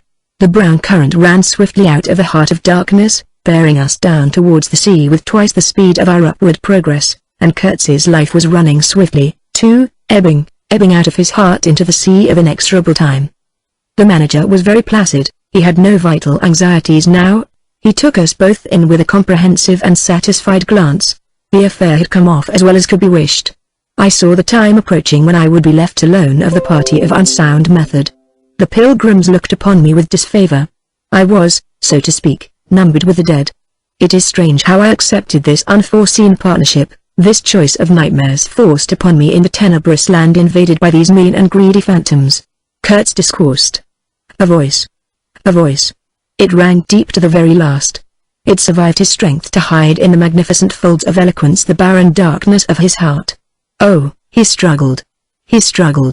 The wastes of his weary brain were haunted by shadowy images, now images of wealth and fame revolving obsequiously round his unextinguishable gift of noble and lofty expression. My intended, my station, my career, my ideas, these were the subjects for the occasional utterances of elevated sentiments. The shade of the original Kurtz frequented the bedside of a hollow sham, whose fate it was to be buried presently in the mold of primeval earth. But both the diabolic love and the unearthly hate of the mysteries it had penetrated fought for the possession of that soul satiated with primitive emotions, avid of lying fame, of sham distinction, of all the appearances of success and power. Sometimes he was contemptibly childish. He desired to have kings meet him at railway stations on his return from some ghastly nowhere, where he intended to accomplish great things. You show them you have in you something that is really profitable, and then there will be no limits to the recognition of your ability, he would say. Of course you must take care of the motives, right motives always. The long reaches that were like one and the same reach, monotonous bends that were exactly alike, slipped past the steamer with their multitude of secular trees looking patiently after this grimy fragment of another world, the forerunner of change, of conquest, of trade, of massacres, of blessings. I looked ahead piloting. "Close the shutter," said Kurtz suddenly one day, "I can't bear to look at this." I did so. There was a silence. "Oh, but I will wring your heart yet," he cried at the invisible wilderness. We broke down as I had expected and had to lie up for repairs at the head of an island. This delay was the first thing that shook Kurtz's confidence. One morning he gave me a packet of papers and a photograph, the lot tied together with a shoestring. "Keep this for me," he said. "This noxious fool," meaning the manager, "is capable of prying into my boxes when I am not looking." In the afternoon I saw him. He was lying on his back with closed eyes, and I withdrew quietly, but I heard him mutter, "Live rightly, die, die." I listened. There was nothing more. Was he rehearsing some speech in his sleep, or was it a fragment of a phrase from some newspaper article? He had been writing for the papers and meant to do so. Again, for the furthering of my ideas. It's a duty. His was an impenetrable darkness. I looked at him as you peer down at a man who is lying at the bottom of the precipice where the sun never shines. But I had not much time to give him, because I was helping the engine driver to take to pieces the leaky cylinders, to straighten a bent connecting rod, and in other such matters. I lived in an infernal mess of rust, filings, nuts, bolts, spanners, hammers, ratchet drills, things I abominate, because I don't get on with them. I tended the little forge we fortunately had aboard. I toiled wearily in a wretched scrap heap unless I had the shakes too bad to stand. One evening coming in with a candle I was startled to hear him say a little tremulously, "I'm lying here in the dark waiting for death." The light was within a foot of his eyes. I forced myself to murmur, "Oh, nonsense," and stood over him as if transfixed. Anything approaching the change that came over his features I have never seen before, and hope never to see again. Oh, I wasn't touched. I was fascinated. It was as though a veil had been rent. I saw on that ivory face the expression of somber pride, of ruthless power, of craven terror, of an intense and hopeless despair. Did he live his life again in every detail of desire, temptation, and surrender during that supreme moment of complete knowledge? He cried in a whisper at some image, at some vision. He cried out twice, a cry that was no more than a breath. The horror! The horror! I blew the candle out and left the cabin. The pilgrims were dining in the mess room, and I took my place opposite the manager, who lifted his eyes to give me a questioning glance, which I successfully ignored. He leaned back, serene, with that peculiar smile of his sealing the unexpressed depths of his meanness. A continuous shower of small flies streamed upon the lamp, upon the cloth, upon our hands and faces. Suddenly the manager's boy put his insolent black head in the doorway, and said in a tone of scathing contempt, "Mr. Kurtz, he dead." All the pilgrims rushed out to see. I remained, and went on with my dinner. I believe I was considered brutally callous. However, I did not eat much. There was a lamp in the light, don't you know, and outside it was so beastly dark. I went no more near the remarkable man who had pronounced a judgment upon the adventures of his soul on this earth. The voice was gone. What else had been there? But I am of course aware that next day the pilgrims buried something in a muddy hole, and then they very nearly buried me. However, as you see, I did not go to join Kurtz there and then. I did not. I remained to dream the nightmare out to the end, and to show my loyalty to Kurtz once more. Destiny. My destiny. Droll thing life is, that mysterious arrangement of merciless logic for a futile purpose. The most you can hope from it is some knowledge of yourself that comes too late, a crop of unextinguishable regrets. I have wrestled with death. It is the most unexciting contest you can imagine. It takes place in an impalpable grayness, with nothing underfoot, with nothing around, without spectators, without clamor, without glory, without the great desire of victory, without the great fear of defeat, in a sickly atmosphere of tepid skepticism, without much belief in your own right, and still less in that of your adversary. If such is the form of ultimate wisdom, then life is a greater riddle than some of us think it to be. I was within a hair's breadth of the last opportunity for pronouncement, and I found with humiliation that probably I'd have nothing to say. This is the reason why I affirm that Kurtz was a remarkable man. He had something to say. He said it. Since I had peeped over the edge myself, I understand better the meaning of his stare, that could not see the flame of the candle, but was wide enough to embrace the whole universe, piercing enough to penetrate all the hearts that beat in the darkness. He had summed up, he had judged. The horror. He was a remarkable man. After all, This was the expression of some sort of belief. It had candor, it had conviction, it had a vibrating note of revolt in its whisper, it had the appalling face of a glimpsed truth, a strange commingling of desire and hate. And it is not my own extremity I remember best, a vision of greyness without form filled with physical pain, and a careless contempt for the evanescence of all things, even of this pain itself. No. It is his extremity that I seem to have lived through. True. He had made that last stride. He had stepped over the edge, while I had been permitted to draw back my hesitating foot. And perhaps in this is the whole difference, perhaps all the wisdom, and all truth, and all sincerity, are just compressed into that inappreciable moment of time in which we step over the threshold of the invisible. Perhaps. I like to think my summing up would not have been a word of careless contempt. Better his cry, much better. It was an affirmation, a moral victory paid for by innumerable defeats, by abominable terrors, by abominable satisfactions. But it was a victory. That is why I have remained loyal to Kurtz to the last, and even beyond, when a long time after I heard once more, not his own voice, but the echo of his magnificent eloquence thrown to me from a soul as translucently pure as a cliff of crystal. No, they did not bury me, though there is a period of time which I remember mistily, with a shuddering wonder, like a passage through some inconceivable world that had no hope in it and no desire. I found myself back in the sepulchral city, resenting the sight of people hurrying through the streets to filch a little money from each other, to devour their infamous cookery, to gulp their unwholesome beer, to dream their insignificant and silly dreams. They trespassed upon my thoughts. They were intruders whose knowledge of life was to me an irritating pretense, because I felt so sure they could not possibly know the things I knew. Their bearing, which was simply the bearing of commonplace individuals going about their business in the assurance of perfect safety, was offensive to me like the outrageous flauntings of folly in the face of a danger it is unable to comprehend. I had no particular desire to enlighten them, but I had some difficulty in restraining myself from laughing in their faces so full of stupid importance. I dare say I was not very well at that time. I tottered about the streets, there were various affairs to settle, grinning bitterly at perfectly respectable persons. I admit my behavior was inexcusable, but then my temperature was seldom normal in these days. My dear aunt's endeavors to nurse up my strength seemed altogether beside the mark. It was not my strength that wanted nursing, it was my imagination that wanted soothing. I kept a bundle of papers given me by Kurtz, not knowing exactly what to do with it. His mother had died lately, watched over, as I was told, by his intended. A clean-shaved man, with an official manner and wearing gold-rimmed spectacles, called on me one day and made inquiries, at first circuitous, afterwards suavely pressing, about what he was pleased to denominate certain documents. I was not surprised, because I had had 2 rows with the manager on a subject out there. I had refused to give up the smallest scrap out of that package, and I took the same attitude with the spectacled man. He became darkly menacing at last, and with much heat argued that the company had the right to every bit of information about its territories. And said he, Mr. Kurtz's knowledge of unexplored regions must have been necessarily extensive and peculiar, owing to his great abilities and to the deplorable circumstances in which he had been placed. Therefore I assured him Mr. Kurtz's knowledge, however extensive, did not bear upon the problems of commerce or administration. He invoked then the name of science. It would be an incalculable loss if, etc., etc. I offered him the report on the suppression of savage customs, with the postscriptum torn off. He took it up eagerly, but ended by sniffing at it with an air of contempt. This is not what we had a right to expect, he remarked. Expect nothing else, I said.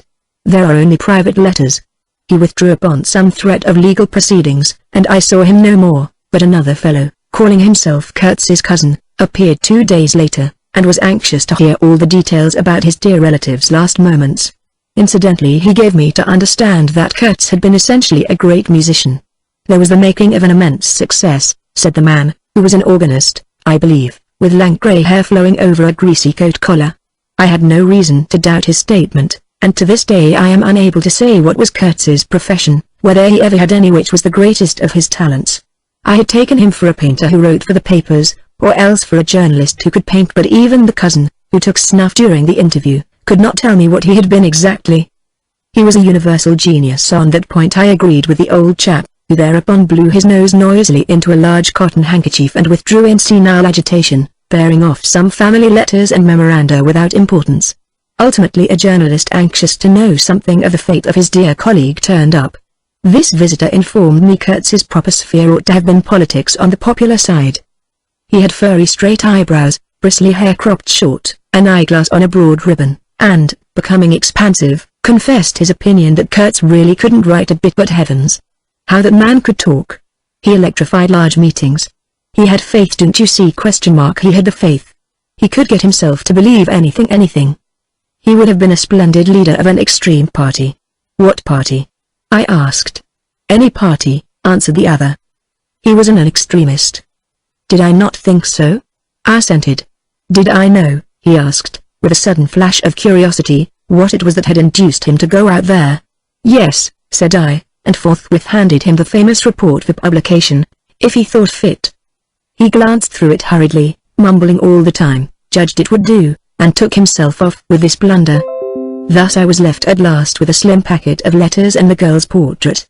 She struck me as beautiful. I mean, she had a beautiful expression.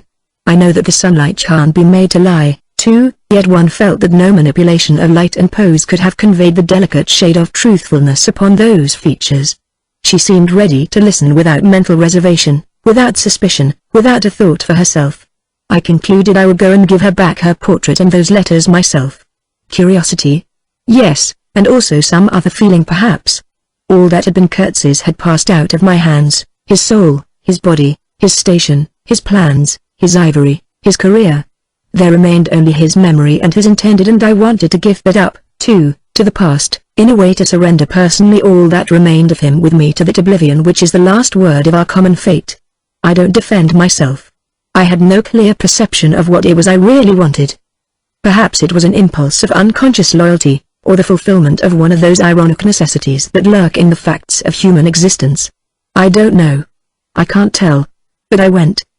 I thought his memory was like the other memories of the dead that accumulate in every man's life, a vague impress on the brain of shadows that had fallen on it in their swift and final passage, but before the high and ponderous door, between the tall houses of a street as still and decorous as a well-kept alley in a cemetery, I had a vision of him on the stretcher, opening his mouth voraciously, as if to devour all the earth with all its mankind.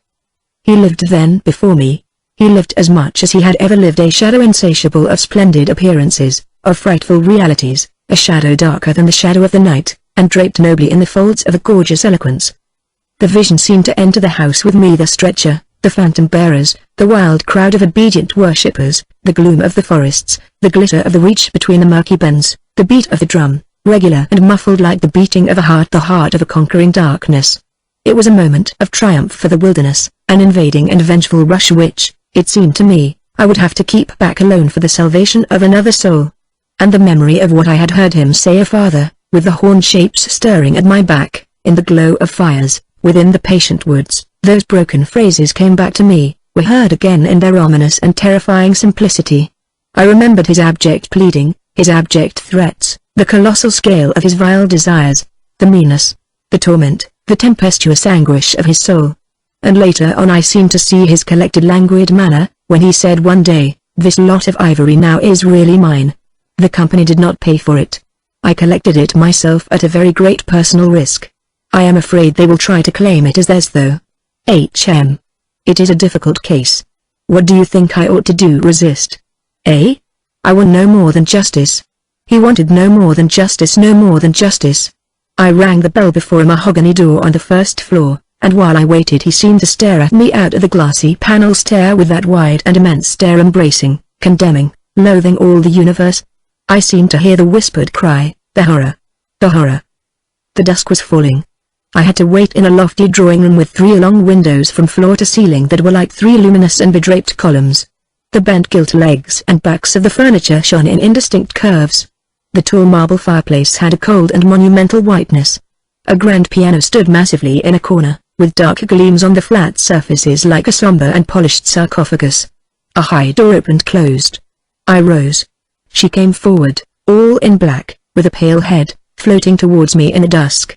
She was in mourning.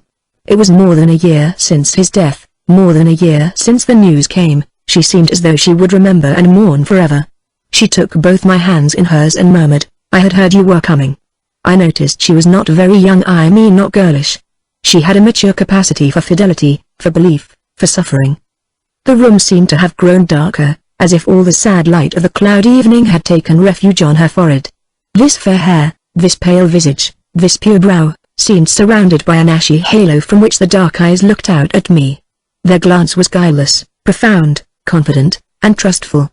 She carried her sorrowful head as though she were proud of that sorrow, as though she would say, I alone know how to mourn for him as he deserves. But while we were still shaking hands, such a look of awful desolation came upon her face that I perceived she was one of those creatures that are not the playthings of time. For her he had died only yesterday. And, by Jove, the impression was so powerful that for me, too, he seemed to have died only yesterday, nay, this very minute. I saw her and him in the same instant of time, his death and her sorrow. I saw her sorrow in the very moment of his death. Do you understand? I saw them together, I heard them together.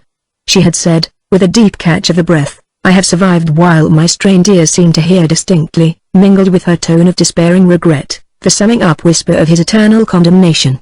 I asked myself what I was doing there, with a sensation of panic in my heart, as though I had blundered into a place of cruel and absurd mysteries not fit for a human being to behold. She motioned me to a chair. We sat down. I laid the packet gently on the little table, and she put her hand over it. You knew him well, she murmured, after a moment of mourning silence. Intimacy grows quickly out there, I said. I knew him as well as it is possible for one man to know another, and you admired him, she said. It was impossible to know him and not to admire him. Was it? He was a remarkable man, I said, unsteadily. Then, before the appealing fixity of her gaze, that seemed to watch for more words on my lips, I went on, it was impossible not to love him, she finished eagerly, silencing me into an appalled dumbness. How true. How true.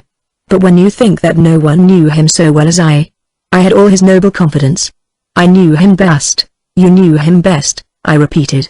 And perhaps she did. But with every word spoken the room was growing darker, and only her forehead, smooth and white, remained illumined by the inextinguishable light of belief and love. You were his friend, she went on. His friend, she repeated, a little louder. You must have been, if he had given you this, and sent you to me. I feel I can speak to you, and oh, I must speak. I want you who have heard his last words to know I have been worthy of him. It is not pride. Yes, I am proud to know I understood him better than anyone on earth. He told me so himself. And since his mother died I have had no one to. I listened. The darkness deepened. I was not even sure whether he had given me the right bundle. I rather suspect he wanted me to take care of another batch of his papers which, after his death, I saw the manager examining under the lamp. And the girl talked, easing her pain in the certitude of my sympathy. She talked as thirsty men drink. I had heard that her engagement with Kurtz had been disapproved by her people. He wasn't rich enough or something. And indeed I don't know whether he had not been a pauper all his life. He had given me some reason to infer that it was his impatience of comparative poverty that drove him out there. Apostrophe. It was not his friend who had heard him speak once. She was saying. He drew men towards him by what was best in them. She looked at me with intensity. It is the gift of the great, she went on, and the sound of her low voice seemed to have the accompaniment of all the other sounds, full of mystery, desolation, and sorrow. I had ever heard the ripple of the river, the soughing of the trees swayed by the wind, the murmurs of the crowds, the faint ring of incomprehensible words cried from afar, the whisper of a voice speaking from beyond the threshold of an eternal darkness. But you have heard him. You know. She cried. Yes, I know, I said with something much like despair in my heart, but bowing my head before the faith that was in her, before that great and saving illusion that shone with an unearthly glow in the darkness, in the triumphant darkness from which I could not have defended her, from which I could not even defend myself. What a loss to me, to us! Exclamation mark. She corrected herself with beautiful generosity, then added in a murmur, to the world. By the last gleams of twilight I could see the glitter of her eyes, full of tears that would not fall. I have been very happy, very fortunate, very proud, she went on. Too fortunate. Too happy for a little while. And now I am unhappy for life. She stood up, her fair hair seemed to catch all the remaining light in a glimmer of gold. I rose, too. And of all this, she went on mournfully, of all his promise, and of all his greatness, of his generous mind, of his noble heart, nothing remains, nothing but a memory. You and I, we shall always remember him, I said hastily. No. She cried. It is impossible that all this should be lost, that such a life should be sacrificed to leave nothing but sorrow. You know what vast plans he had. I knew of them, too. I could not perhaps understand, but others knew of them. Something must remain. His words, at least, have not died. His words will remain, I said, and his example, she whispered to herself. Men looked up to him, his goodness shone in every act. His example true, I said. His example, too. Yes, his example. I forgot that. But I do not. I cannot believe, not yet. I cannot believe that I shall never see him again, that nobody will see him again, never, never, never. She put out her arms as if after a retreating figure, stretching them back and with clasped pale hands across the fading and narrow sheen of the window. Never see him. I saw him clearly enough then. I shall see this eloquent phantom as long as I live, and I shall see her, too, a tragic and familiar shade, resembling in this gesture another one, tragic also, and bedecked with powerless charms, stretching bare brown arms over the glitter of the infernal stream, the stream of darkness. She said suddenly very low, he died as he lived. His end, said I, with dull anger stirring in me, was in every way worthy of his life. And I was not with him, she murmured. My anger subsided before a feeling of infinite pity. Everything that could be done, I mumbled. Ah, but I believed in him more than anyone on earth, more than his own mother, more than himself. He needed me. Me. I would have treasured every sigh, every word, every sign, every glance. I felt like a chill grip on my chest. Don't, I said, in a muffled voice, forgive me. I have mourned so long in silence, in silence. You were with him to the last? I think of his loneliness. Nobody near to understand him as I would have understood. Perhaps no one to hear, to the very end, I said, shakily. I heard his very last words. I stopped in a fright. Repeat them, she murmured in a heartbroken tone. I want something to live with. I was on the point of crying at her. Don't you hear them? The dusk was repeating them in a persistent whisper all around us, in a whisper that seemed to swell menacingly like the first whisper of a rising wind. The horror. The horror. His last word to live with, she insisted. Don't you understand? I loved him. I pulled myself together and spoke slowly. The last word he pronounced was your name. I heard a light sigh and then my heart stood still, stopped dead short by an exulting and terrible cry, by the cry of inconceivable triumph and of unspeakable pain. I knew it. I was sure. She knew. She was sure. I heard her weeping. She had hidden her face in her hands. It seemed to me that the house would collapse before I could escape, that the heavens would fall upon my head. But nothing happened. The heavens do not fall for such a trifle. Would they have fallen, I wonder, if I had rendered Kurtz that justice which was his due? Hadn't he said he wanted only justice? But I couldn't. I could not tell her. It would have been too dark altogether. Marlowe ceased, and sat apart, indistinct and silent, in the pose of a meditating Buddha. Nobody moved for a time. We have lost the first of the ebb, said the director suddenly. I raised my head. The offing was barred by a black bank of clouds, and the tranquil waterway leading to the uttermost ends of the earth flowed sombre under an overcast sky, seemed to lead into the heart of an immense darkness, the end.